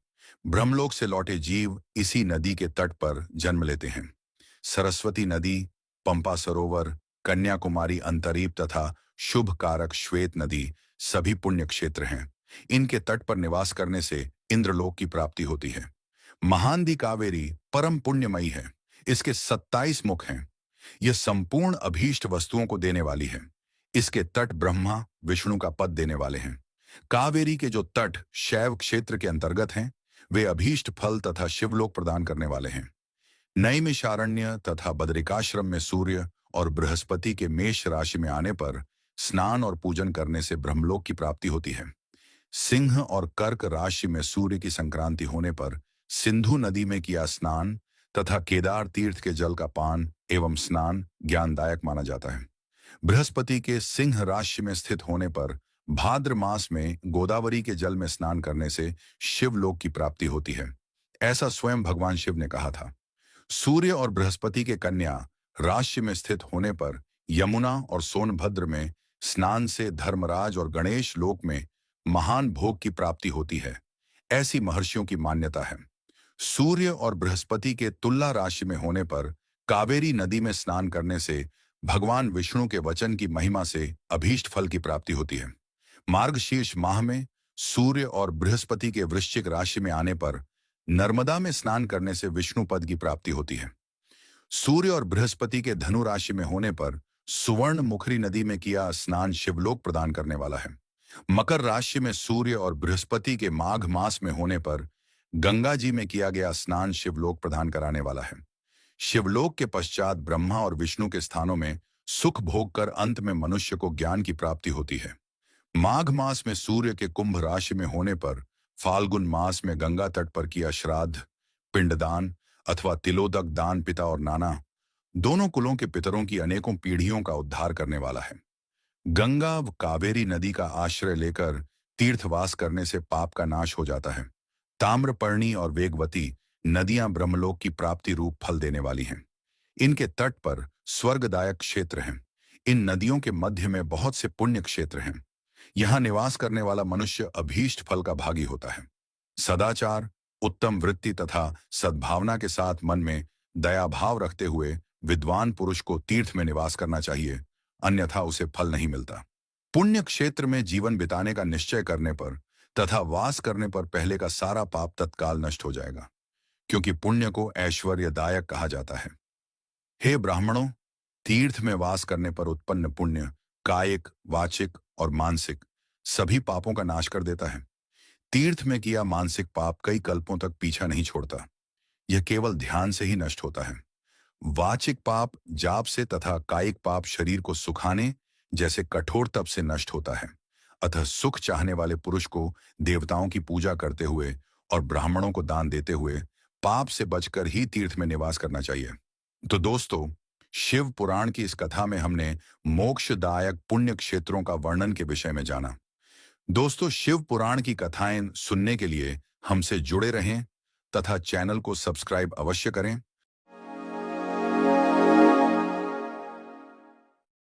हर हर महादेव। दोस्तों, शिव पुराण की आज की कथा में हम सदाचार, संध्या वंदन, प्रणव, गायत्री जाप एवं अग्निहोत्र की विधि तथा महिमा के विषय में जानेंगे। तो दोस्तों, श्रद्धा पूर्वक महादेव जी का नाम लेकर हमारे चैनल को सब्सक्राइब अवश्य करें। ऋषियों ने कहा, सूत जी, आप हमें वह सदाचार सुनाइए जिससे विद्वान पुरुष पुण्य लोकों पर विजय पाता है। स्वर्ग प्रदान करने वाले धर्ममय तथा नरक का कष्ट देने वाले अधर्ममय आचारों का वर्णन कीजिए। सूत जी बोले, सदाचार का पालन करने वाला मनुष्य ही ब्राह्मण कहलाने का अधिकारी है। वेदों के अनुसार आचार का पालन करने वाले एवं वेद के अभ्यासी ब्राह्मण को विप्र कहते हैं। सदाचार, वेदाचार तथा विद्या गुणों से युक्त होने पर उसे द्विज कहते हैं। वेदों का कम आचार तथा कम अध्ययन करने वाले एवं राजा के पुरोहित अथवा सेवक ब्राह्मण को क्षत्रिय ब्राह्मण कहते हैं। जो ब्राह्मण कृषि या वाणिज्य कर्म करने वाला है तथा ब्राह्मणोचित आचार का भी पालन करता है, वह वैश्य ब्राह्मण है तथा स्वयं खेत जोतने वाला शूद्र ब्राह्मण कहलाता है। जो दूसरों के दोष देखने वाला तथा परद्रोही है, उसे चांडाल द्विज कहते हैं। क्षत्रियों में जो पृथ्वी का पालन करता है, वह राजा है तथा अन्य मनुष्य राजत्वहीन क्षत्रिय माने जाते हैं। जो धान्य आदि वस्तुओं का क्रय विक्रय करता है, वह वैश्य कहलाता है। दूसरों को वणिक कहते हैं। जो ब्राह्मणों, क्षत्रियों और वैश्यों की सेवा में लगा रहता है, शूद्र कहलाता है। जो शूद्र हल जोतता है, उसे वृषल समझना चाहिए। इन सभी वर्गों के मनुष्यों को चाहिए कि वे ब्रह्म मुहूर्त में उठकर पूर्व की ओर मुंह करके देवताओं का, धर्म का, अर्थ का, उसकी प्राप्ति के लिए उठाए जाने वाले क्लेशों का तथा आय और व्यय का चिंतन करें। रात के अंतिम प्रहर के मध्य भाग में मनुष्य को उठकर मलमूत्र त्याग करना चाहिए। घर से बाहर शरीर को ढककर जाकर उत्तराभिमुख होकर मलमूत्र का त्याग करें। जल, अग्नि, ब्राह्मण तथा देवताओं का स्थान बचाकर बैठें। उठने पर उस ओर न देखें। हाथ पैरों की शुद्धि करके 8 बार कुल्ला करें। किसी वृक्ष के पत्ते से दातुन करें। दातुन करते समय तर्जनी अंगुली का उपयोग नहीं करें। तदंतर जल संबंधी देवताओं को नमस्कार कर मंत्रपाठ करते हुए जलाशय में स्नान करें। यदि कंठ तक या कमर तक पानी में खड़े होने की शक्ति न हो, तो घुटने तक जल में खड़े होकर ऊपर जल छिड़क कर मंत्रोच्चारण करते हुए स्नान कर तर्पण करें।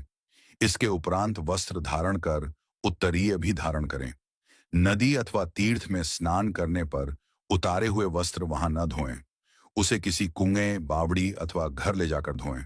कपड़ों को निचोड़ने से जो जल गिरता है, वह एक श्रेणी के पितरों की तृप्ति के लिए होता है। इसके बाद जाबाली उपनिषद में बताए गए मंत्र से भस्म लेकर लगाएं। इस विधि का पालन करने से पूर्व यदि भस्म गिर जाए तो गिराने वाला मनुष्य नरक में जाता है। आपोहिष्ठा मंत्र से पाप शांति के लिए सिर पर जल छिड़क कर यस्य क्षयाय मंत्र पढ़कर पैर पर जल छिड़कें। आपोहिष्ठा में 3 आर्चाएं हैं। पहली आचा का पाठ कर पैर, मस्तक और हृदय में जल छिड़कें। दूसरी आचा का पाठ कर मस्तक, हृदय और पैर पर जल छिड़कें तथा तीसरी आचा का पाठ करके हृदय, मस्तक और पैर पर जल छिड़कें। इस प्रकार के स्नान को मंत्र स्नान कहते हैं।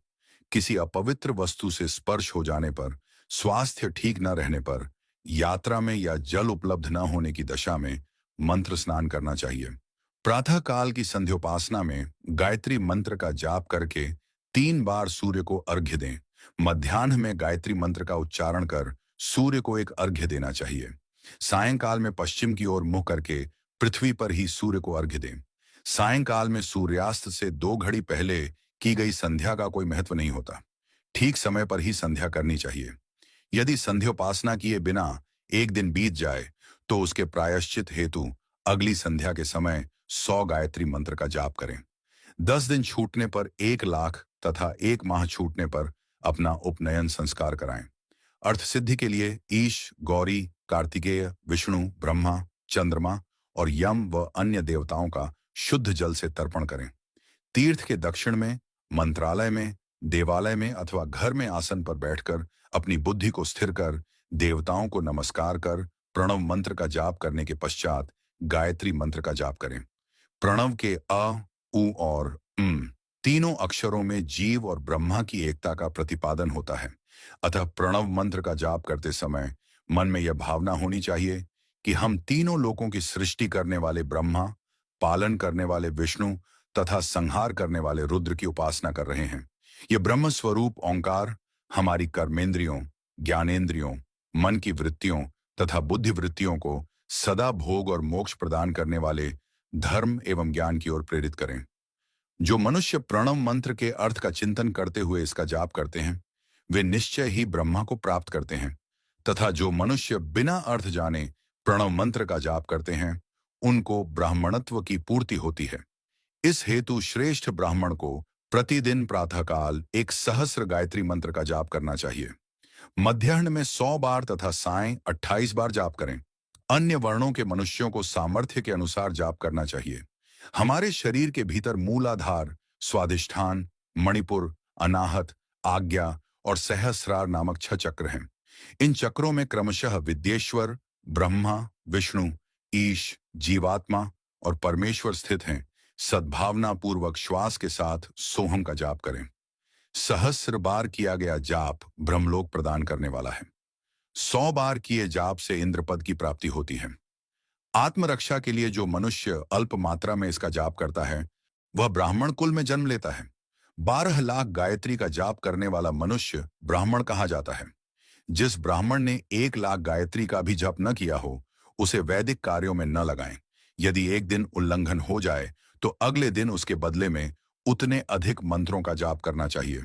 ऐसा करने से दोषों की शांति होती है। धर्म से अर्थ की प्राप्ति होती है। अर्थ से भोग सुलभ होता है। भोग से वैराग्य की संभावना होती है। धर्म पूर्वक उपार्जित धन से भोग प्राप्त होता है। उससे भोगों के प्रति आसक्ति उत्पन्न होती है। मनुष्य धर्म से धन पाता है एवं तपस्याओं से दिव्य रूप प्राप्त करता है। कामनाओं का त्याग करने से अंतःकरण की शुद्धि होती है। उस शुद्धि से ज्ञान का उदय होता है। सतयुग में तप को तथा कलयुग में दान को धर्म का अच्छा साधन माना गया है। सतयुग में ध्यान से, त्रेता में तपस्या से और द्वापर में यज्ञ करने से ज्ञान की सिद्धि होती है। परंतु कलयुग में प्रतिमा की पूजा से ज्ञान लाभ होता है। अधर्म हिंसात्मक और दुख देने वाला है। धर्म से सुख व अभ्युदय की प्राप्ति होती है। दुराचार से दुख तथा सदाचार से सुख मिलता है। अतः भोग और मोक्ष की सिद्धि के लिए धर्म का उपार्जन करना चाहिए। किसी ब्राह्मण को 100 वर्ष के जीवन निर्वाह की सामग्री देने पर ही ब्रह्मलोक की प्राप्ति होती है।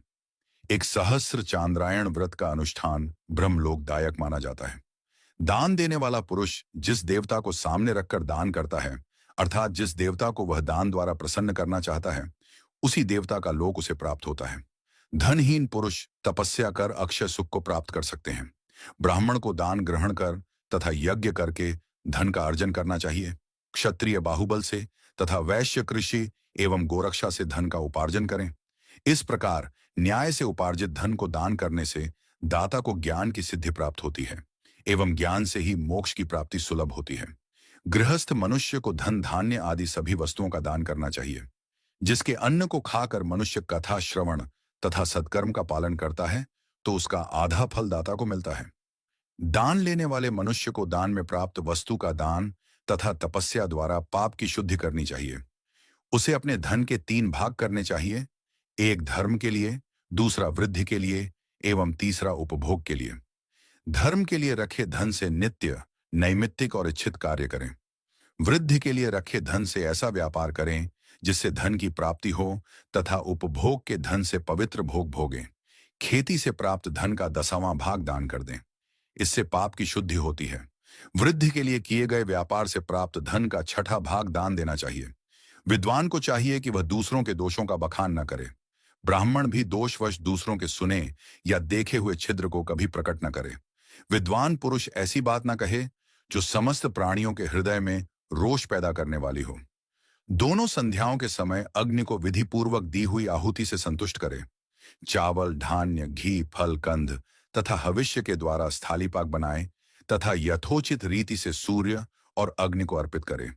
यदि दोनों समय अग्निहोत्र करने में असमर्थ हो तो संध्या के समय जाप और सूर्य की वंदना कर लें। आत्मज्ञान की इच्छा रखने वाले तथा धनी पुरुषों को इसी प्रकार उपासना करनी चाहिए। जो मनुष्य सदा ब्रह्मयज्ञ करते हैं, देवताओं की पूजा, अग्नि पूजा और गुरु पूजा प्रतिदिन करते हैं तथा ब्राह्मणों को भोजन तथा दक्षिणा देते हैं, वे स्वर्गलोक के भागी होते हैं। दोस्तों, शिव पुराण की कथाएं सुनने के लिए हमसे जुड़े रहें तथा चैनल को सब्सक्राइब अवश्य करें। हर हर महादेव। हर हर महादेव। दोस्तों, शिव पुराण की आज की कथा में हम अग्नियज्ञ, देव यज्ञ और ब्रह्म यज्ञ के विषय में जानेंगे। तो दोस्तों, श्रद्धा पूर्वक महादेव जी का नाम लेकर हमारे चैनल को सब्सक्राइब अवश्य करें। ऋषियों ने कहा, प्रभो, अग्नियज्ञ, देव यज्ञ और ब्रह्म यज्ञ का वर्णन करके हमें कृतार्थ करें। सूत जी बोले, महर्षियों, गृहस्थ पुरुषों के लिए प्रातः और सायंकाल अग्नि में 2 चावल और द्रव्य की आहुति ही अग्नियज्ञ है। ब्रह्मचारियों के लिए समिधा का देना ही अग्नियज्ञ है, अर्थात अग्नि में सामग्री की आहुति देना उनके लिए अग्नियज्ञ है। द्विजों का जब तक विवाह न हो जाए उनके लिए अग्नि में समिधा की आहुति, व्रत तथा जाप करना ही अग्नियज्ञ है। द्विजो, जिसने अग्नि को विसर्जित कर उसे अपनी आत्मा में स्थापित कर लिया है, ऐसे वानप्रस्थियों और सन्यासियों के लिए यही अग्नि यज्ञ है कि वे समय पर हितकर और पवित्र अन्न का भोजन कर लें। ब्राह्मणों, सायंकाल अग्नि के लिए दी आहुति से संपत्ति की प्राप्ति होती है तथा प्रातः काल सूर्यदेव को दी आहुति से आयु की वृद्धि होती है। दिन में अग्निदेव सूर्य में हो प्रविष्ट हो जाते हैं, अतः प्रातः काल सूर्य को दी आहुति अग्नि यज्ञ के समान ही होती है। इंद्र आदि समस्त देवताओं को प्राप्त करने के उद्देश्य से जो आहुति अग्नि में दी जाती है वह देव यज्ञ कहलाती है। लौकिक अग्नि में प्रतिष्ठित जो संस्कार निमित्तिक हवन कर्म है वह देव यज्ञ है। देवताओं को प्रसन्न करने के लिए नियम से विधिपूर्वक किया गया यज्ञ ही देव यज्ञ है। वेदों के नित्य अध्ययन और स्वाध्याय को ब्रह्म यज्ञ कहते हैं। मनुष्य को देवताओं की तृप्ति के लिए प्रतिदिन ब्रह्म यज्ञ करना चाहिए। प्रातः काल और सायंकाल को ही इसे किया जा सकता है। अग्नि के बिना देव यज्ञ कैसे होता है, इसे श्रद्धा और आदर से सुनो। सृष्टि के आरंभ में सर्वज्ञ और सर्वसमर्थ महादेव शिवजी ने समस्त लोगों के उपकार के लिए वारों की कल्पना की। भगवान शिव संसार रूपी रोग को दूर करने के लिए वैद्य हैं, सबके झाता तथा समस्त औषधियों के औषध हैं। भगवान शिव ने सबसे पहले अपने वार की रचना की जो आरोग्य प्रदान करने वाला है। तत्पश्चात अपनी माया शक्ति का वार बनाया जो संपत्ति प्रदान करने वाला है। जन्म काल में दुर्गतिग्रस्त बालक की रक्षा के लिए कुमार के वार की कल्पना की। आलस्य और पाप की निवृत्ति तथा समस्त लोगों का हित करने की इच्छा से लोक रक्षक भगवान विष्णु का वार बनाया। इसके बाद शिवजी ने पुष्टि और रक्षा के लिए आयुःकर्ता त्रिलोक सृष्टा परमेष्टि ब्रह्मा का आयुष्कारक वार बनाया। तीनों लोकों की वृद्धि के लिए पहले पुण्य पाप की रचना होने पर लोगों को शुभाशुभ फल देने वाले इंद्र और यम के वारों का निर्माण किया। ये वार भोग देने वाले तथा मृत्यु भय को दूर करने वाले हैं। इसके उपरांत भगवान शिव ने 7 ग्रहों को इन वारों का स्वामी निश्चित किया। ये सभी ग्रह नक्षत्र ज्योतिर्मय मंडल में प्रतिष्ठित हैं। शिव के वार के स्वामी सूर्य हैं, शक्ति संबंधी वार के स्वामी सोम, कुमार संबंधी वार के अधिपति मंगल, विष्णुवार के स्वामी बुध, ब्रह्मा जी के वार के स्वामी बृहस्पति, इंद्रवार के स्वामी शुक्र व यमवार के स्वामी शनि हैं। अपने अपने वार में की गई देवताओं की पूजा उनके फलों को देने वाली है। सूर्य आरोग्य और चंद्रमा संपत्ति के दाता हैं। बुध व्याधियों के निवारक तथा बुद्धि प्रदाता हैं। बृहस्पति आयु की वृद्धि करते हैं, शुक्र भोग देते हैं और शनि मृत्यु का निवारण करते हैं। इन 7 वारों के फल उनके देवताओं के पूजन से प्राप्त होते हैं। अन्य देवताओं की पूजा का फल भी भगवान शिव ही देते हैं। देवताओं की प्रसन्नता के लिए पूजा की 5 पद्धतियां हैं। पहले उन देवताओं के मंत्रों का जाप, दूसरा होम, तीसरा दान, चौथा तप तथा 5वां वेदी पर प्रतिमा में अग्नि अथवा ब्राह्मण के शरीर में विशिष्ट देव की भावना करके 16 उपचारों से पूजा तथा आराधना करना। दोनों नेत्रों तथा मस्तक के रोग में और कुष्ठ रोग की शांति के लिए भगवान सूर्य की पूजा करके ब्राह्मणों को भोजन कराएं। इससे यदि प्रबल प्रारब्ध का निर्माण हो जाए तो जरा एवं रोगों का नाश हो जाता है। इष्ट देव के नाम मंत्रों का जाप वार के अनुसार फल देते हैं।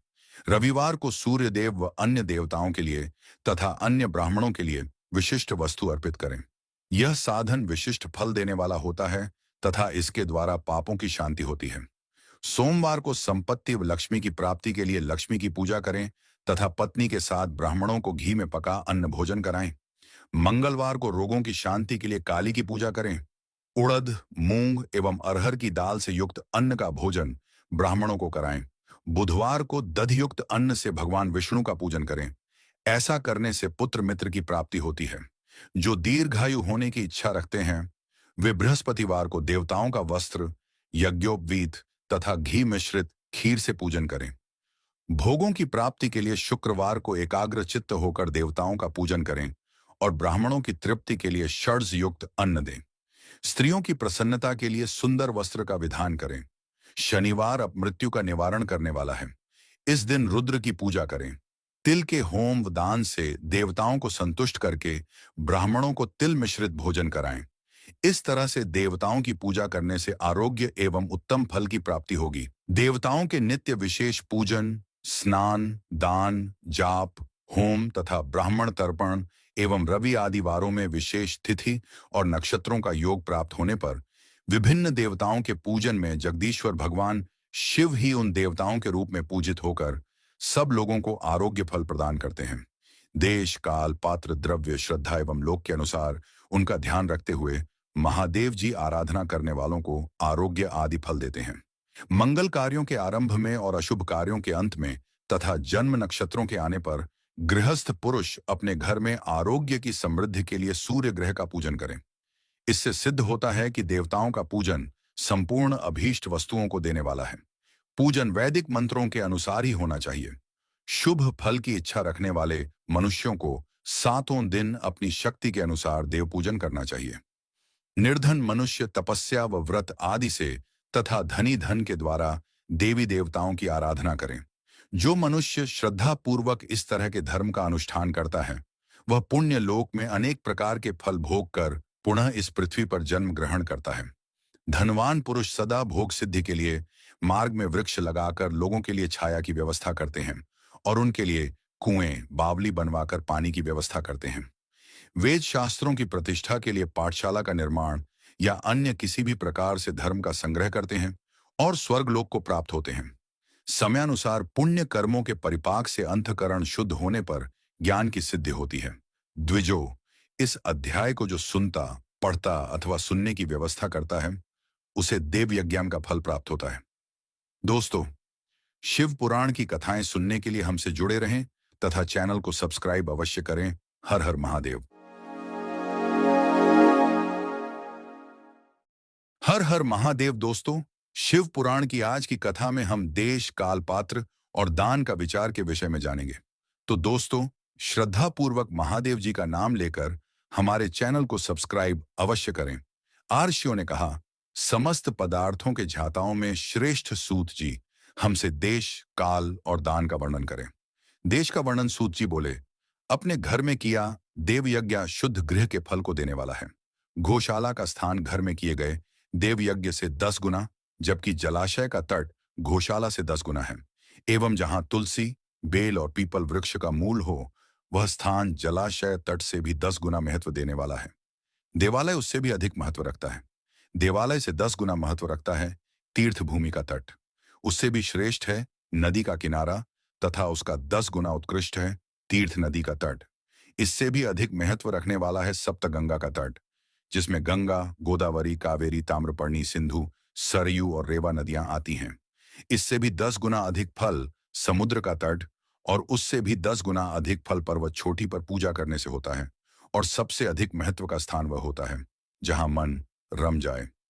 काल का वर्णन सतयुग में यज्ञ, दान आदि से संपूर्ण फलों की प्राप्ति होती है। त्रेता में तिहाई, द्वापर में आधा, कलयुग में इससे भी कम फल प्राप्त होता है, परंतु शुद्ध हृदय से किया गया पूजन फल देने वाला होता है। इससे 10 गुना फल सूर्य संक्रांति के दिन, उससे 10 गुना अधिक फल तुला और मेष की संक्रांति में तथा चंद्र ग्रहण में उससे भी 10 गुना फल मिलता है। सूर्य ग्रहण में उससे भी 10 गुना अधिक फल प्राप्त होता है। महापुरुषों के साथ में वह काल करोड़ों सूर्य ग्रहण के समान पावन है, ऐसा ज्ञानी पुरुष मानते हैं। पात्र वर्णन तपोनिष्ठ योगी और ज्ञाननिष्ठ योगी पूजा के पात्र होते हैं, क्योंकि ये पापों के नाश के कारण होते हैं। जिस ब्राह्मण ने 24 लाख गायत्री का जाप कर लिया हो वह भी पूजा का पात्र है। वह संपूर्ण काल और भोग का दाता है। गायत्री के जाप से शुद्ध हुआ ब्राह्मण परम पवित्र है। इसलिए दान, जाप, होम और पूजा सभी कर्मों के लिए वही शुद्ध पात्र है। स्त्री या पुरुष जो भी भूखा हो वही अन्नदान का पात्र है। जिसे जिस वस्तु की इच्छा हो उसे वह वस्तु बिना मांगे ही दे दी जाए तो दाता को उस दान का पूरा फल प्राप्त होता है। याचना करने के बाद दिया गया दान आधा ही फल देता है। सेवक को दिया दान चौथाई फल देने वाला होता है। दीन ब्राह्मण को दिए गए धन का दान दाता को इस भूतल पर 10 वर्षों तक भोग प्रदान करने वाला है।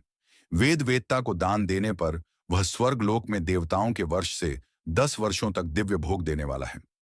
गुरु दक्षिणा में प्राप्त धन शुद्ध द्रव्य कहलाता है। इसका दान संपूर्ण फल देने वाला है। क्षत्रियों का शौर्य से कमाया हुआ, वैश्यों का व्यापार से आया हुआ और शूद्रों का सेवा वृत्ति से प्राप्त किया धन उत्तम द्रव्य है। दान का वर्णन गौ, भूमि, तिल, सुवर्ण, घी, वस्त्र, धान्य, गुड़, चांदी, नमक, कोहड़ा और कन्या नामक 12 वस्तुओं का दान करना चाहिए। गोदान से सभी पापों का निवारण होता है और पुण्य कर्मों की पुष्टि होती है। भूमि का दान परलोक में आश्रय देने वाला होता है। तिल का दान बल देने वाला तथा मृत्यु का निवारक होता है। सुवर्ण का दान वीर्यदायक और घी का दान पुष्टिकारक होता है। वस्त्र का दान आयु की वृद्धि करता है। धान्य का दान करने से अन्न और धन की समृद्धि होती है। गुड़ का दान मधुर भोजन की प्राप्ति कराता है। चांदी के दान से वीर्य की वृद्धि होती है। लवण के दान से षड्रस भोजन की प्राप्ति होती है। कोहड़ा या कूष्मांड के दान को पुष्टिदायक माना जाता है। कन्या का दान आजीवन भोग देने वाला होता है। जिन वस्तुओं से श्रवण आदि इंद्रियों की तृप्ति होती है उनका सदा दान करें। वेद और शास्त्र को गुरुमुख से ग्रहण करके कर्मों का फल अवश्य मिलता है। इसे ही उच्च कोटि की आस्तिकता कहते हैं। भाई बंधु अथवा राजा के भय से जो आस्तिकता होती है वह निम्न श्रेणी की होती है। जिस मनुष्य के पास धन का अभाव है वह वाणी और कर्म द्वारा ही पूजन करे। तीर्थ यात्रा और व्रत को शारीरिक पूजन माना जाता है। तपस्या और दान मनुष्य को सदा करने चाहिए। देवताओं की तृप्ति के लिए जो कुछ दान किया जाता है वह सब प्रकार के भोग प्रदान करने वाला है। इससे इस लोक और परलोक में उत्तम जन्म और सदा सुलभ होने वाला भोग प्राप्त होता है। ईश्वर को सब कुछ समर्पित करने एवं बुद्धि से यज्ञ व दान करने से मोक्ष की प्राप्ति होती है। दोस्तों, शिव पुराण की कथाएं सुनने के लिए हमसे जुड़े रहें तथा चैनल को सब्सक्राइब अवश्य करें। हर हर महादेव।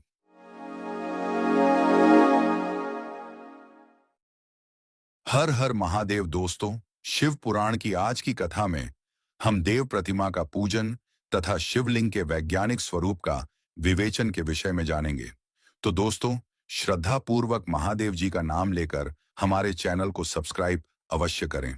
आर्षियों ने कहा, साधु शिरोमणि सूत जी, हमें देव प्रतिमा के पूजन की विधि बताइए जिससे अभीष्ट फल की प्राप्ति होती है। सूत जी बोले, हे महर्षियों, मिट्टी से बनाई हुई प्रतिमा का पूजन करने से पुरुष स्त्री सभी के मनोरथ सफल हो जाते हैं। इसके लिए नदी, तालाब, कुआं या जल के भीतर की मिट्टी लाकर सुगंधित द्रव्य से उसको शुद्ध करें। उसके बाद दूध डालकर अपने हाथ से सुंदर मूर्ति बनाएं। पद्मासन द्वारा प्रतिमा का आदर सहित पूजन करें। गणेश, सूर्य, विष्णु, शिव, पार्वती की मूर्ति और शिवलिंग का सदैव पूजन करें। संपूर्ण मनोरथों की सिद्धि के लिए 16 उपचारों द्वारा पूजन करें। किसी मनुष्य द्वारा स्थापित शिवलिंग पर 1 सेर नैवेद्य से पूजन करें। देवताओं द्वारा स्थापित शिवलिंग को 3 सेर नैवेद्य अर्पित करें तथा स्वयं प्रकट हुए शिवलिंग का पूजन 5 सेर नैवेद्य से करें। इससे अभीष्ट फल की प्राप्ति होती है। इस प्रकार सहस्र बार पूजन करने से सत्यलोक की प्राप्ति होती है। 12 अंगुल चौड़ा और 25 अंगुल लंबा यह लिंग का प्रमाण है और 15 अंगुल ऊंचा लोहे या लकड़ी के बनाए हुए पत्र का नाम शिव है। इसके अभिषेक से आत्मशुद्धि, गंध चढ़ाने से पुण्य, नैवेद्य चढ़ाने से आयु तथा धूप देने से धन की प्राप्ति होती है। दीप से ज्ञान और तांबूल से भोग मिलता है। अतएव स्नान आदि 6 पूजन के अंगों को अर्पित करें। नमस्कार और जाप संपूर्ण अभीष्ट फलों को देने वाला है। भोग और मोक्ष की इच्छा रखने वाले लोगों को पूजा के अंत में सदा जाप और नमस्कार करना चाहिए। जो मनुष्य जिस देवता की पूजा करता है वह उस देवता के लोक को प्राप्त करता है तथा उनके बीच के लोकों में उचित फल को भोगता है। हे महर्षियों, भूलोक में श्री गणेश पूजनीय हैं। शिव जी के द्वारा निर्धारित तिथि, वार, नक्षत्र में जो विधि सहित इनकी पूजा करता है उसके सभी पाप एवं शोक दूर हो जाते हैं और वह अभीष्ट फलों को पाकर मोक्ष को प्राप्त करता है। यदि मध्याह्न के बाद तिथि का आरंभ होता है तो रात्रि तिथि का पूर्व भाग पितरों के श्राद्ध आदि कर्म के लिए उत्तम होता है तथा बाद का भाग दिन के समय देव कर्म के लिए अच्छा होता है। वेदों में पूजा शब्द को ठीक प्रकार से परिभाषित नहीं किया गया है। पू का अर्थ है भोग और फल की सिद्ध। जिस कर्म से संपन्न होती है उसका नाम पूजा है। मनोवांछित वस्तु तथा ज्ञान अभीष्ट वस्तुएं हैं। लोक और वेद में पूजा शब्द का अर्थ विख्यात है। नित्य कर्म भविष्य में फल देने वाले होते हैं। लगातार पूजन करने से शुभ कामनाओं की पूर्ति होती है तथा पापों का क्षय होता है।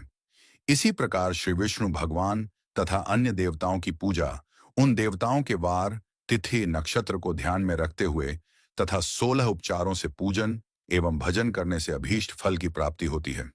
शिव जी सभी मनोरथों को पूर्ण करने वाले हैं। महाआर्द्रा नक्षत्र अर्थात माघ कृष्णा चतुर्दशी को शिवजी का पूजन करने से आयु की वृद्धि होती है।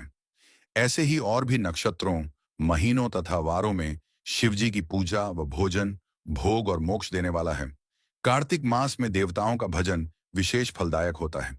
विद्वानों के लिए यह उचित है कि इस महीने में सब देवताओं का भजन करें। संयम व नियम से जाप, तप, हवन और दान करें, क्योंकि कार्तिक मास में देवताओं का भजन सभी दुखों को दूर करने वाला है। कार्तिक मास में रविवार के दिन जो सूर्य की पूजा करता है और तेल व कपास का दान करता है, उसका कुष्ठ रोग भी दूर हो जाता है। जो अपने तन मन को जीवन पर्यंत शिव को अर्पित कर देता है, उसे शिव जी मोक्ष प्रदान करते हैं। योनि और लिंग, इन दोनों स्वरूपों के शिव स्वरूप में समाविष्ट होने के कारण वे जगत के जन्म निरूपण हैं, और इसी नाते से जन्म की निवृत्ति के लिए शिव जी की पूजा का अलग विधान है। सारा जगत बिंदु नाद स्वरूप है। बिंदु शक्ति है और नाद शिव, इसलिए सारा जगत शिव शक्ति स्वरूप ही है। नाद बिंदु का और बिंदु इस जगत का आधार है। आधार में ही आधेय का समावेश अथवा लय होता है। यही स्कलीकरण है। इस सकलीकरण की स्थिति में ही सृष्टि काल में जगत का आरंभ हुआ है। शिवलिंग बिंदु नाद स्वरूप है, अतः इसे जगत का कारण बताया जाता है। बिंदु देव है और नाद शिव, इनका संयुक्त रूप ही शिवलिंग कहलाता है।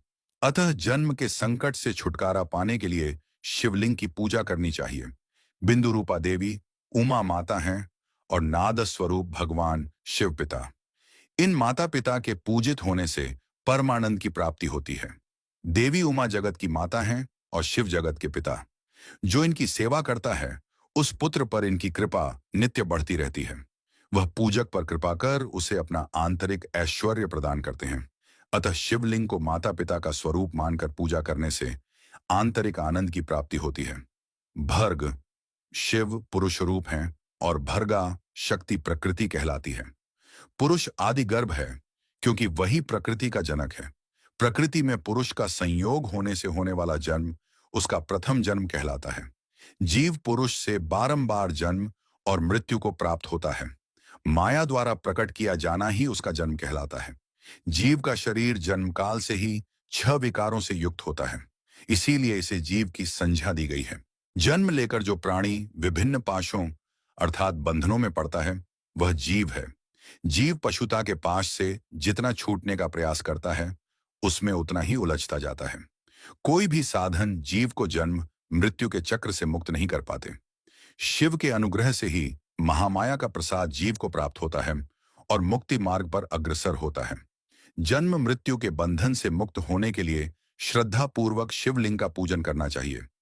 गाय के दूध, दही और घी को शहद और शक्कर के साथ मिलाकर पंचामृत तैयार करें तथा इन्हें अलग अलग भी रखें। पंचामृत से शिवलिंग का अभिषेक व स्नान करें।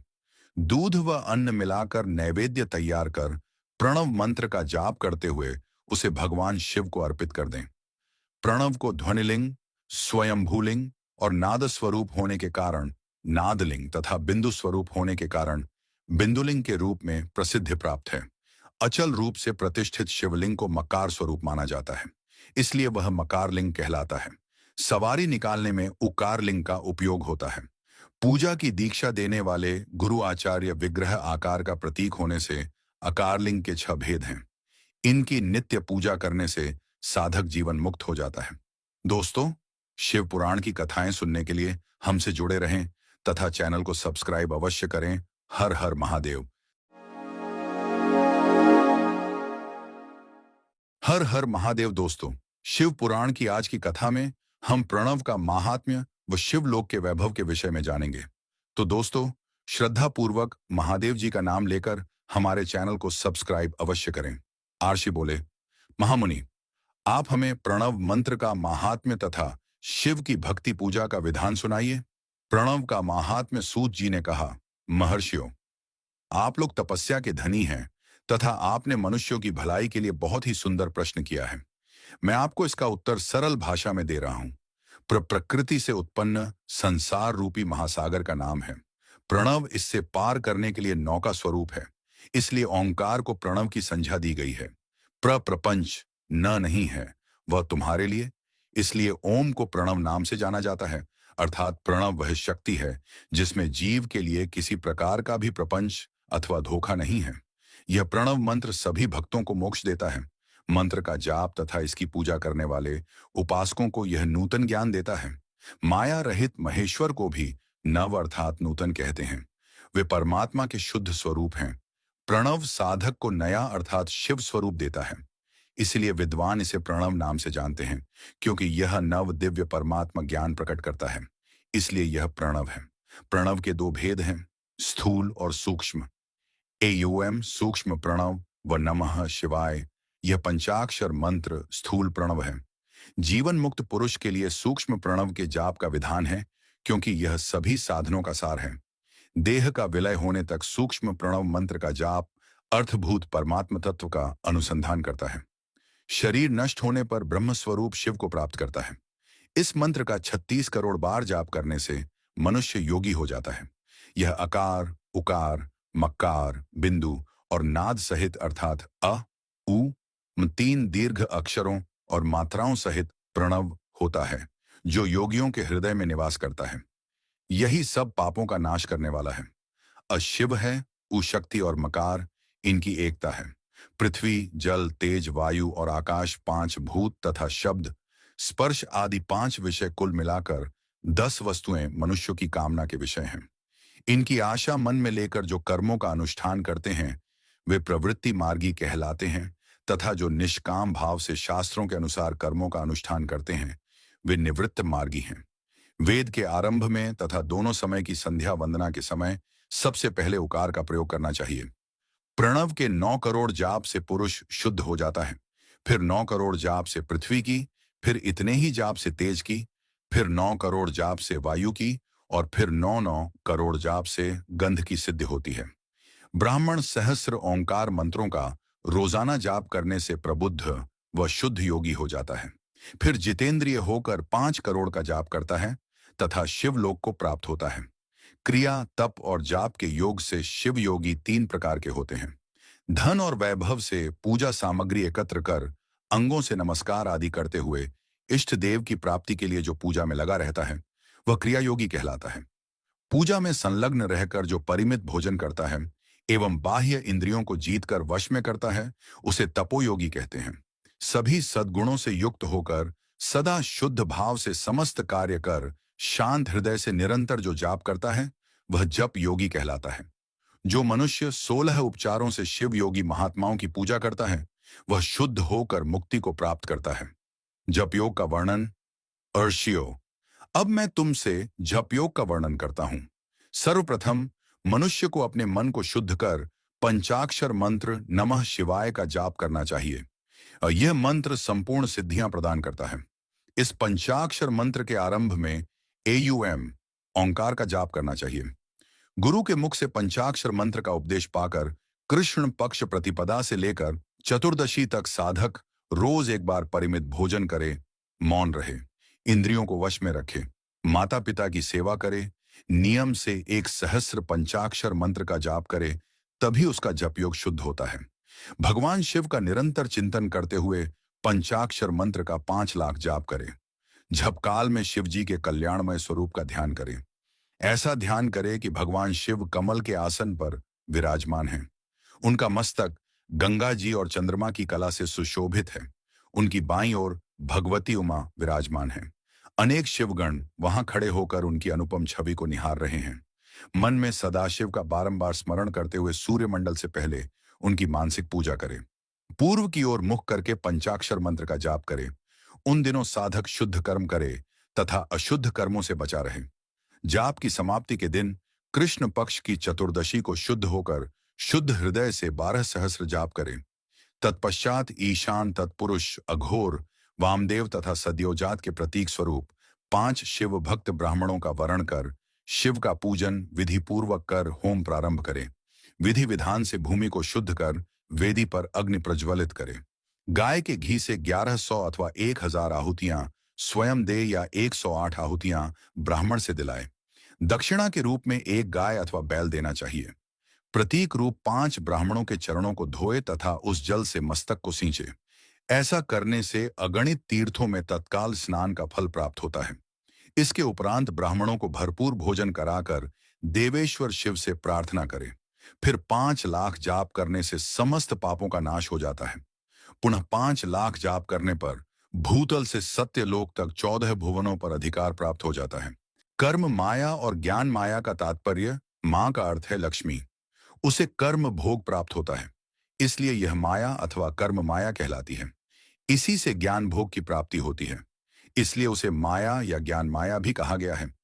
उपर्युक्त सीमा से नीचे नश्वर भोग है और ऊपर नित्य भोग। नश्वर भोग में जीव काम कर्मों का अनुसरण करता हुआ विभिन्न योनियों व लोकों के चक्कर काटता है। बिंदु पूजा में तत्पर रहने वाले उपासक नीचे के लोकों में घूमते हैं। निष्काम भाव से शिवलिंग की पूजा करने वाले ऊपर के लोक में जाते हैं। नीचे कर्म लोक है और यहाँ सांसारिक जीव रहते हैं। ऊपर ज्ञान लोक है जिसमें मुक्त पुरुष रहते हैं और आध्यात्मिक उपासना करते हैं। शिवलोक के वैभव का वर्णन, जो मनुष्य सत्य अहिंसा से भगवान शिव की पूजा में तत्पर रहते हैं, काल चक्र को पार कर जाते हैं। काल चक्रेश्वर की सीमा तक महेश्वर लोक है। उससे ऊपर वृषभ के आकार में धर्म की स्थिति है। उसके सत्य, शौच, अहिंसा और दया 4 पाद हैं।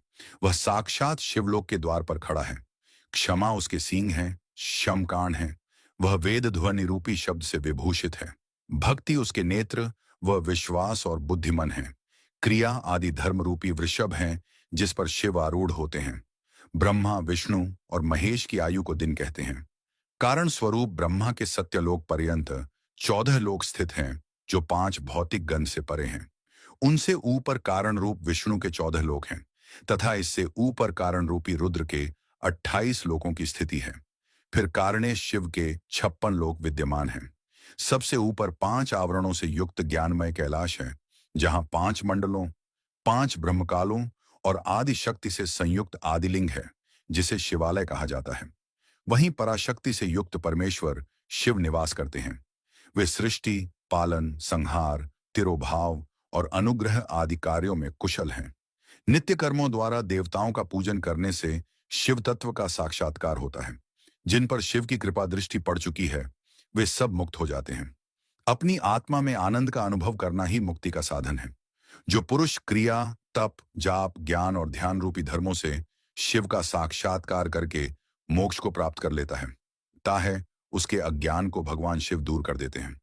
शिव भक्ति का सत्कार साधक 5 लाख जाप करने के पश्चात भगवान शिव की प्रसन्नता के लिए महाभिषेक एवं नैवेद्य से शिव भक्तों का पूजन करे। भक्त की पूजा से भगवान शिव बहुत प्रसन्न होते हैं। शिव भक्त का शरीर शिवरूप ही है। जो शिव के भक्त हैं और वेद की सारी क्रियाओं को जानते हैं, वे जितना अधिक शिव मंत्र का जाप करते हैं, उतना ही शिव का सामीप्य बढ़ता है। शिव भक्त स्त्री का रूप पार्वती देवी का है तथा मंत्रों का जाप करने से देवी का सान्निध्य प्राप्त हो जाता है।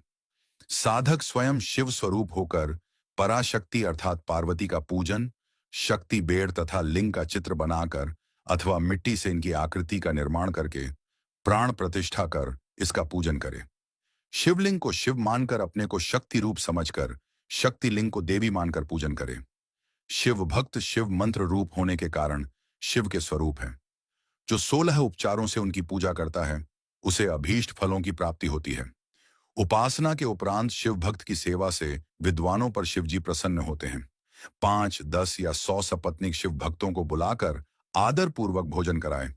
शिव भावना रखते हुए निष्कपट पूजा करने से भूतल पर फिर जन्म नहीं होता। दोस्तों, शिव पुराण की कथाएं सुनने के लिए हमसे जुड़े रहें। हर हर महादेव। दोस्तों, शिव पुराण की आज की कथा में हम बंधन और मोक्ष का विवेचन और शिव के भस्म धारण का रहस्य के विषय में जानेंगे।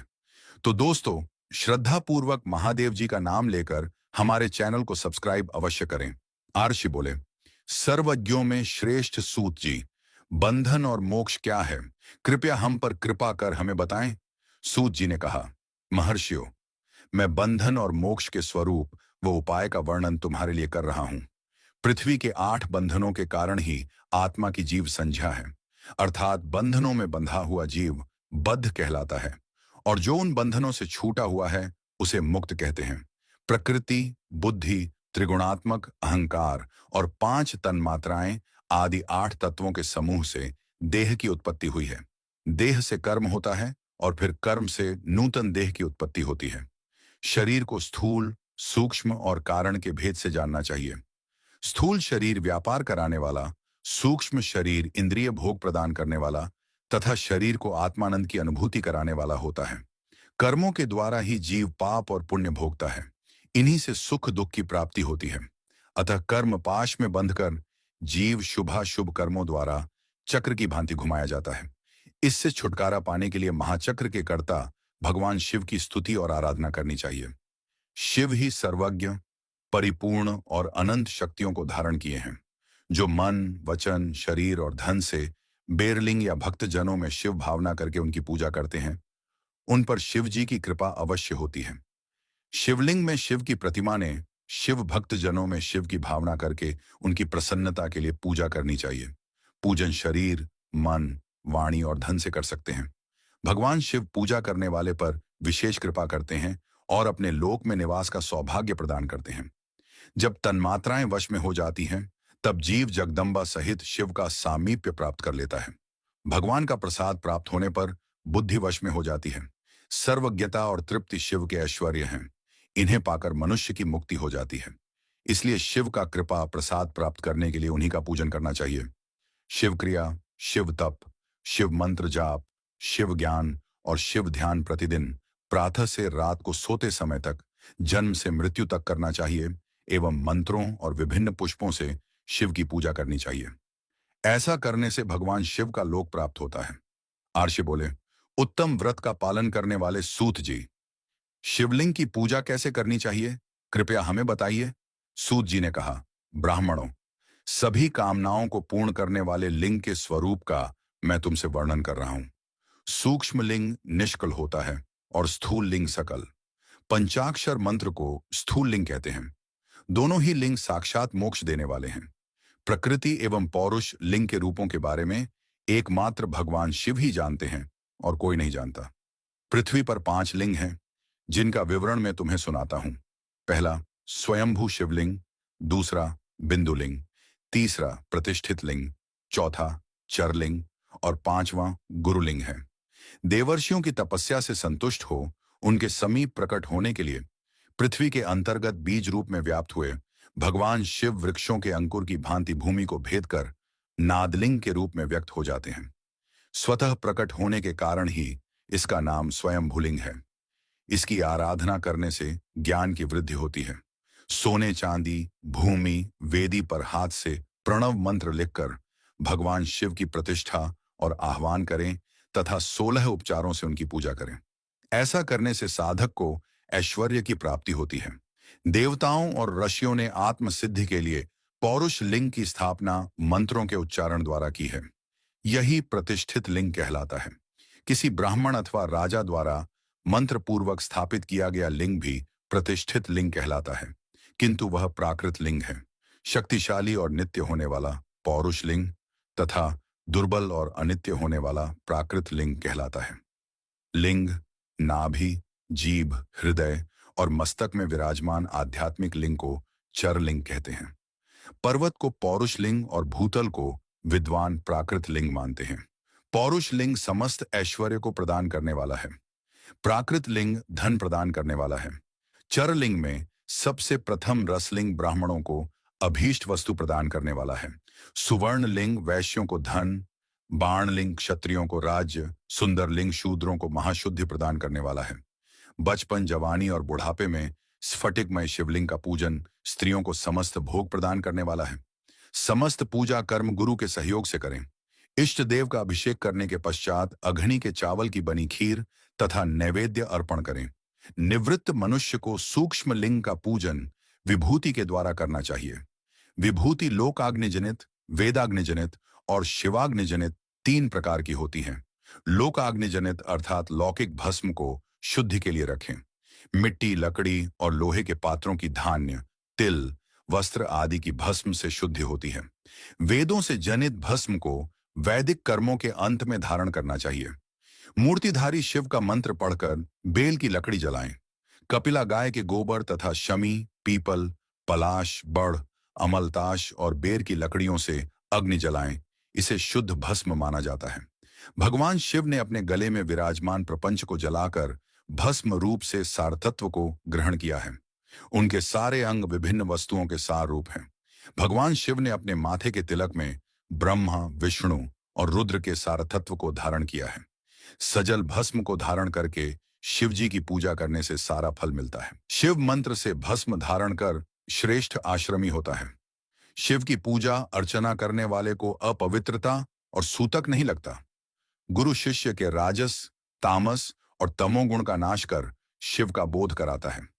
ऐसे गुरु के हाथ से भस्म धारण करनी चाहिए। जन्म और मरण सब भगवान शिव ने ही बनाए हैं। जो इन्हें उनकी सेवा में ही अर्पित कर देता है वह बंधनों से मुक्त हो जाता है। स्थूल, सूक्ष्म और कारण को वश में कर लेने से मोक्ष प्राप्त होता है। जो शिव की पूजा में तत्पर हो, मौन रहे, सत्य तथा गुणों से युक्त हो, क्रिया, जाप, तप करता रहे, उसे दिव्य ऐश्वर्य की प्राप्ति होती है तथा ज्ञान का उदय होता है। शिव भक्त यथा योग्य क्रिया एवं अनुष्ठान करें तथा धन का उपयोग कर शिव स्थान में निवास करें। भगवान शिव के महात्म्य का सभी के सामने प्रचार करें। शिव मंत्र के रहस्य को उनके अलावा कोई नहीं जानता है, इसलिए शिवलिंग का नित्य पूजन करें। दोस्तों, शिव पुराण की कथाएं सुनने के लिए हमसे जुड़े रहें तथा चैनल को सब्सक्राइब अवश्य करें। हर हर महादेव। हर हर महादेव। दोस्तों, शिव पुराण की आज की कथा में हम पूजा का भेद के विषय में जानेंगे। तो दोस्तों, श्रद्धा पूर्वक महादेव जी का नाम लेकर हमारे चैनल को सब्सक्राइब अवश्य करें। आशी बोले, हे सूत जी, आप हम पर कृपा करके पार्थिव महेश्वर की महिमा का वर्णन जो आपने वेद व्यास जी से सुना है, सुनाइए। सूत जी बोले, हे ऋषियों, मैं भोग और मोक्ष देने वाली पार्थिव पूजा पद्धति का वर्णन कर रहा हूं। पार्थिव लिंग सभी लिंगों में सर्वश्रेष्ठ है। इसके पूजन से मनोवांछित फलों की प्राप्ति होती है।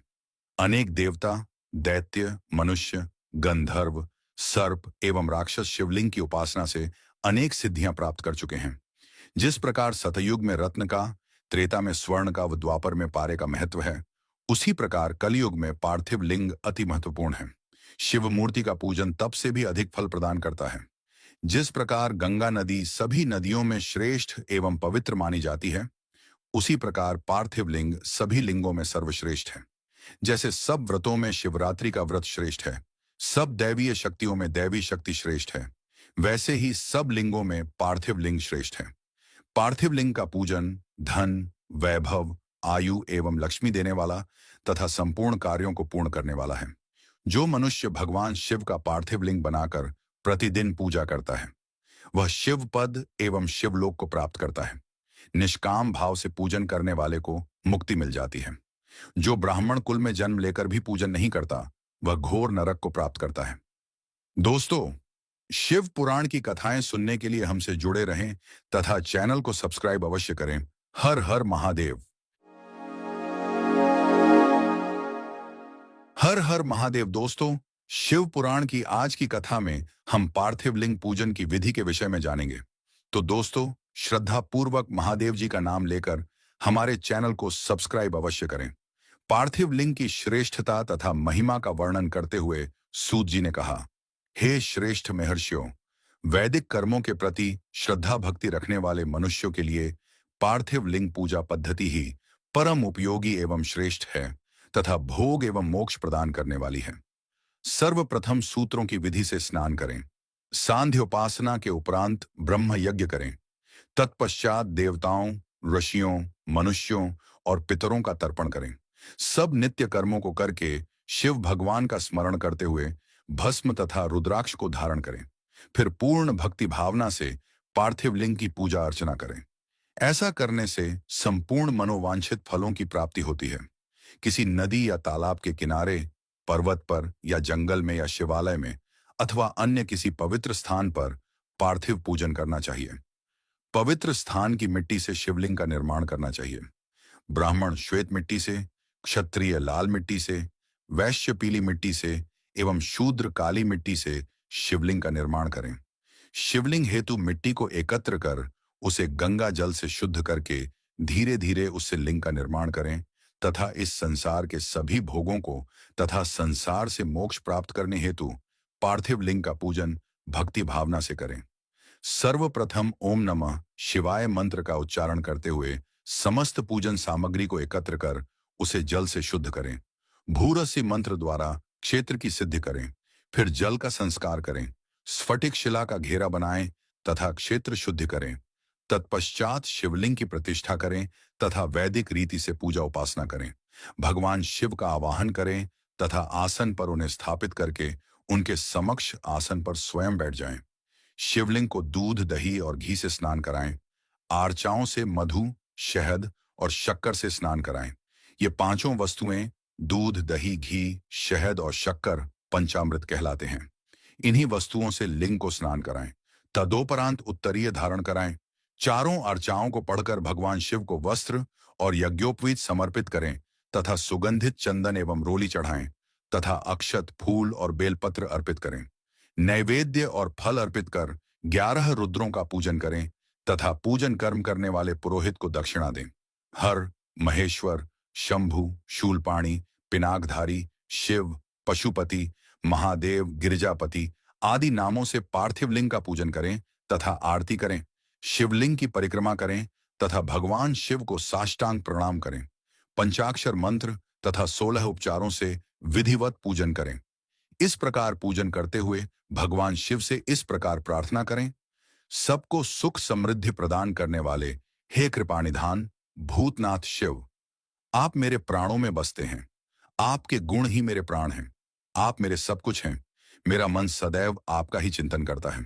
हे प्रभु, यदि मैंने कभी भूलवश अथवा जानबूझकर भक्तिपूर्वक आपका पूजन किया हो तो वह सफल हो जाए। मैं महापापी हूं, पतित हूं, जबकि आप पतित पावन हैं। हे महादेव सदाशिव, आप वेदों, पुराणों और शास्त्रों के सिद्धांतों के परम ज्ञाता हैं। अब तक कोई भी आपको पूर्ण रूप से नहीं जानता है, फिर भला मुझ जैसा पापी मनुष्य आपको कैसे जान सकता है? हे महेश्वर, मैं पूर्ण रूप से आपके अधीन हूं। हे प्रभु, कृपा कर मुझ पर प्रसन्न होइए और मेरी रक्षा कीजिए।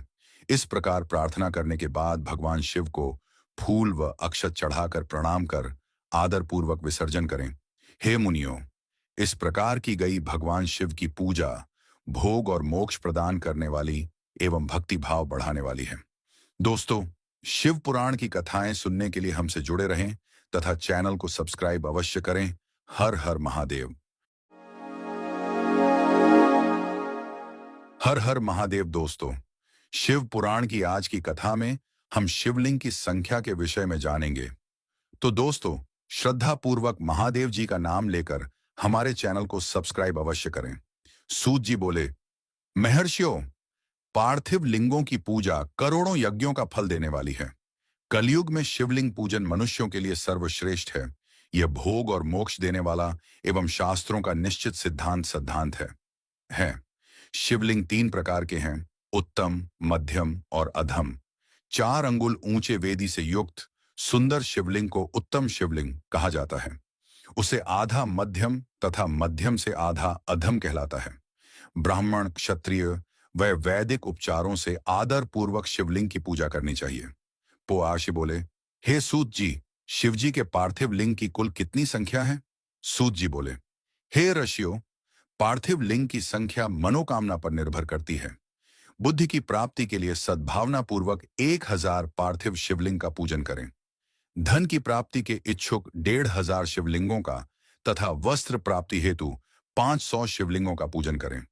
भूमि का इच्छुक 1000, दया भाव चाहने वाला 3000, तीर्थ यात्रा करने की चाह रखने वाले को 2000 तथा मोक्ष प्राप्ति के इच्छुक मनुष्य 1 करोड़ पार्थिव लिंगों की वेदोक्त विधि से पूजा आराधना करें।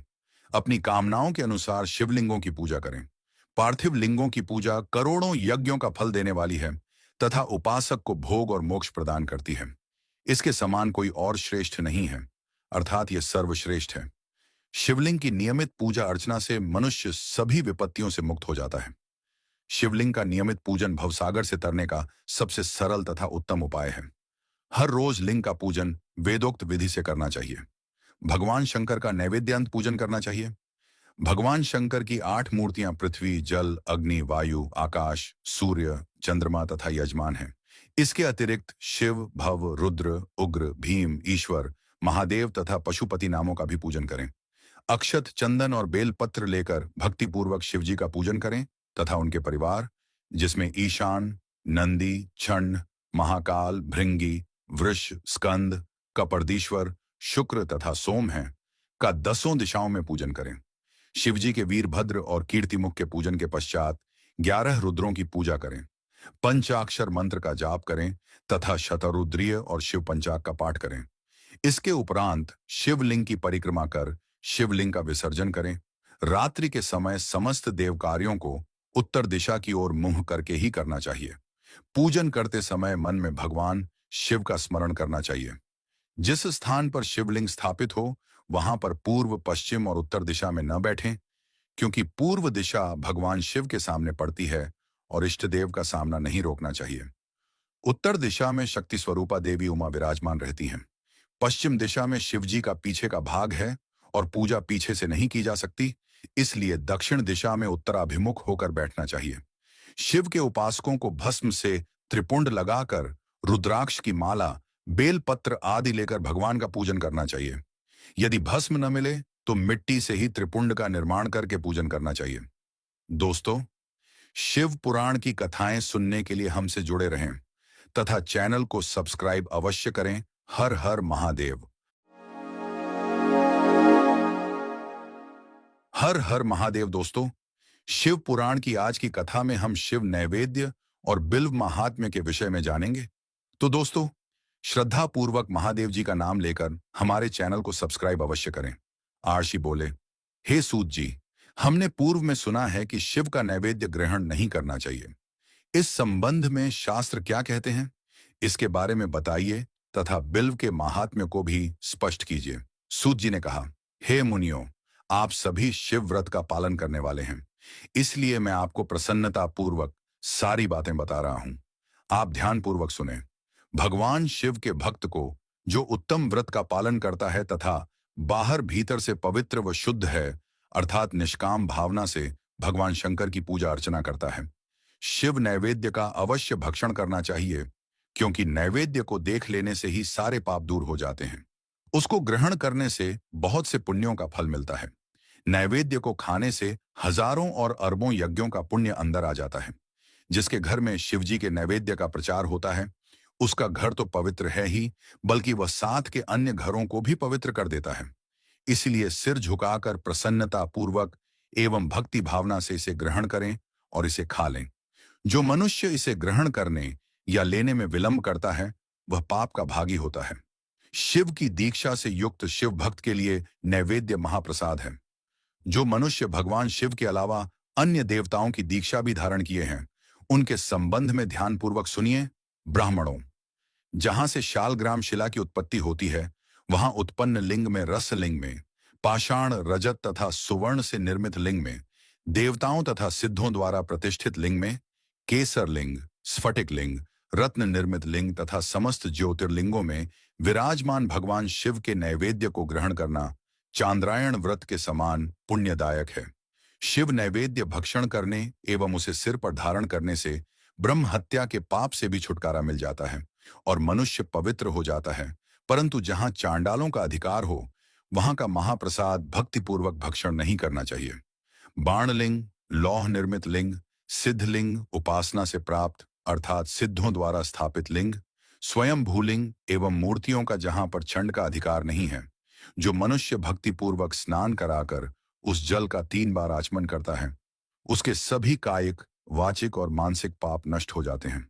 जो वस्तु भगवान शिव को अर्पित की जाती है, वह अत्यंत पवित्र मानी जाती है। हे ऋषियों, बिल्व अर्थात बेल का वृक्ष महादेव का रूप है। देवताओं द्वारा इसकी स्तुति की गई है। तीनों लोकों में स्थित सभी तीर्थ बिल्व में ही निवास करते हैं, क्योंकि इसकी जड़ में लिंग रूपी महादेव जी का वास होता है। जो इसकी पूजा करता है, वह निश्चय ही शिवपद प्राप्त करता है। जो मनुष्य बिल्व की जड़ के पास अपने मस्तक को जल से सींचता है, उसे संपूर्ण तीर्थ स्थलों पर स्नान का फल प्राप्त होता है। बिल्व की जड़ों को पूरा पानी से भरा देखकर भगवान शिव संतुष्ट एवं प्रसन्न होते हैं। जो मनुष्य बिल्व की जड़ों अर्थात मूल भाग का गंध, पुष्प इत्यादि से पूजन करता है, वह सीधा शिवलोक जाता है। उसे संतान और सुख की प्राप्ति होती है। भक्तिपूर्वक पवित्र मन से बिल्व की जड़ में दीपक जलाने वाला मनुष्य सब पापों से छूट जाता है। इस वृक्ष के नीचे जो मनुष्य एक शिव भक्त ब्राह्मण को भोजन कराता है, उसे 1 करोड़ ब्राह्मणों को भोजन कराने का फल मिलता है। इस वृक्ष के नीचे दूध घी में पके अन्न का दान देने से दरिद्रता दूर हो जाती है। हे ऋषियों, प्रवृत्ति और निवृत्ति के 2 मार्ग हैं। प्रवृत्ति के मार्ग में पूजा पाठ करने से मनोरथ पूर्ण हो जाते हैं। यह संपूर्ण अभीष्ट फल प्रदान करता है।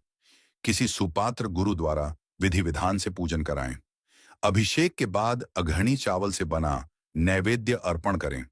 पूजा के अंत में शिवलिंग को संपुट में विराजमान कर घर में किसी शुद्ध स्थान पर रख दें। निवृत्ति मार्गी उपासकों को हाथ में ही पूजन करना चाहिए।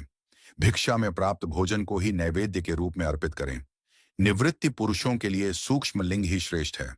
विभूति से पूजन करें तथा विभूति को ही निवेदित करें। पूजा करने के उपरांत लिंग को मस्तक पर धारण करें। दोस्तों, शिव पुराण की कथाएं सुनने के लिए हमसे जुड़े रहें तथा चैनल को सब्सक्राइब अवश्य करें। हर हर महादेव। हर हर महादेव। दोस्तों, शिव पुराण की आज की कथा में हम शिव नाम की महिमा के विषय में जानेंगे। तो दोस्तों, श्रद्धा पूर्वक महादेव जी का नाम लेकर हमारे चैनल को सब्सक्राइब अवश्य करें। आर्ष बोले, हे व्यास शिष्य सूत जी, आपको नमस्कार है। हम पर कृपा कर हमें परम उत्तम रुद्राक्ष तथा शिव नाम की महिमा का महात्म्य सुनाइए। सूत जी बोले, हे ऋषियों, आपने बहुत ही उत्तम तथा समस्त लोगों के हित की बात पूछी है। भगवान शिव की उपासना करने वाले मनुष्य धन्य हैं। उनका मनुष्य होना सफल हो गया है। साथ ही शिव भक्ति से उनके कुल का उद्धार हो गया है। जो मनुष्य अपने मुख से सदाशिव और शिव नामों का उच्चारण करते हैं, पाप उनका स्पर्श भी नहीं कर पाता है। भस्म, रुद्राक्ष और शिव नाम त्रिवेणी के समान महापुण्यमय हैं। इन तीनों के निवास और दर्शन मात्र से ही त्रिवेणी के स्नान का फल प्राप्त हो जाता है। इनका निवास जिसके शरीर में होता है, उसके दर्शन से ही सभी पापों का विनाश हो जाता है। भगवान शिव का नाम गंगा है, विभूति भस्म यमुना मानी गई है तथा रुद्राक्ष को सरस्वती कहा गया है। इनकी संयुक्त त्रिवेणी समस्त पापों का नाश करने वाली है। हे श्रेष्ठ ब्राह्मणों, इनकी महिमा सिर्फ भगवान महेश्वर ही जानते हैं। यह शिव नाम का महात्म्य समस्त पापों को हर लेने वाला है। शिव नाम अग्नि है और महापाप पर्वत है। इस अग्नि से पाप रूपी पर्वत जल जाते हैं। शिव नाम को जपने मात्र से ही पाप मूल नष्ट हो जाते हैं। जो मनुष्य इस पृथ्वी लोक में भगवान शिव के जाप में लगा हुआ रहता है, वह विद्वान, पुण्यात्मा और वेदों का झाता है। उसके द्वारा किए गए धर्म कर्म फल देने वाले हैं। जो भी मनुष्य शिव नाम रूपी नौका पाकर भवसागर को तर जाते हैं, उनके भवरूपी पाप निसंदेह ही नष्ट हो जाते हैं। जो पाप रूपी दावानल से पीड़ित हैं, उन्हें शिव नाम रूपी अमृत का पान करना चाहिए। हे मुनीश्वरों, जिसने अनेक जन्मों तक तपस्या की है, उसे ही पापों का नाश करने वाली शिव भक्ति प्राप्त होती है। जिस मनुष्य के मन में कभी न खंडित होने वाली शिव भक्ति प्रकट हुई है, उसे ही मोक्ष मिलता है। जो अनेक पाप करके भी भगवान शिव के नाम जप में आदरपूर्वक लग गया है, वह समस्त पापों से मुक्त हो जाता है। इसमें जरा भी संशय नहीं है। जिस प्रकार जंगल में दावानल से दग्ध हुए वृक्ष भस्म हो जाते हैं, उसी प्रकार शिव नाम रूपी दावानल से दग्ध होकर उसके सारे पाप भस्म हो जाते हैं। जिसके भस्म लगाने से अंग पवित्र हो गए हैं और जो आदर सहित शिव नाम जपता है, वह इस अथाह भवसागर से पार हो जाता है। संपूर्ण वेदों का अवलोकन करके महर्षियों ने शिव नाम को संसार सागर को पार करने का उपाय बताया है। भगवान शंकर के एक नाम में भी पाप को समाप्त करने की इतनी शक्ति है कि उतने पातक कभी कोई मनुष्य कर ही नहीं सकता। पूर्व काल में इंद्रद्युम्न नाम का एक महापापी राजा हुआ था और एक ब्राह्मण युवती जो बहुत पाप कर चुकी थी, शिव नाम के प्रभाव से दोनों उत्तम गति को प्राप्त हुए। हे द्विजो, इस प्रकार मैंने तुमसे शिव नाम की महिमा का वर्णन किया है। दोस्तों, हमारे साथ जुड़ने के लिए आपका बहुत बहुत धन्यवाद। परंतु शिव पुराण की कथाओं का सफर अभी समाप्त नहीं हुआ। शिव पुराण से जुड़ी और भी कथाएं सुनने के लिए हमसे जुड़े रहे तथा हमारे चैनल को सब्सक्राइब करना ना भूलें। हर हर महादेव।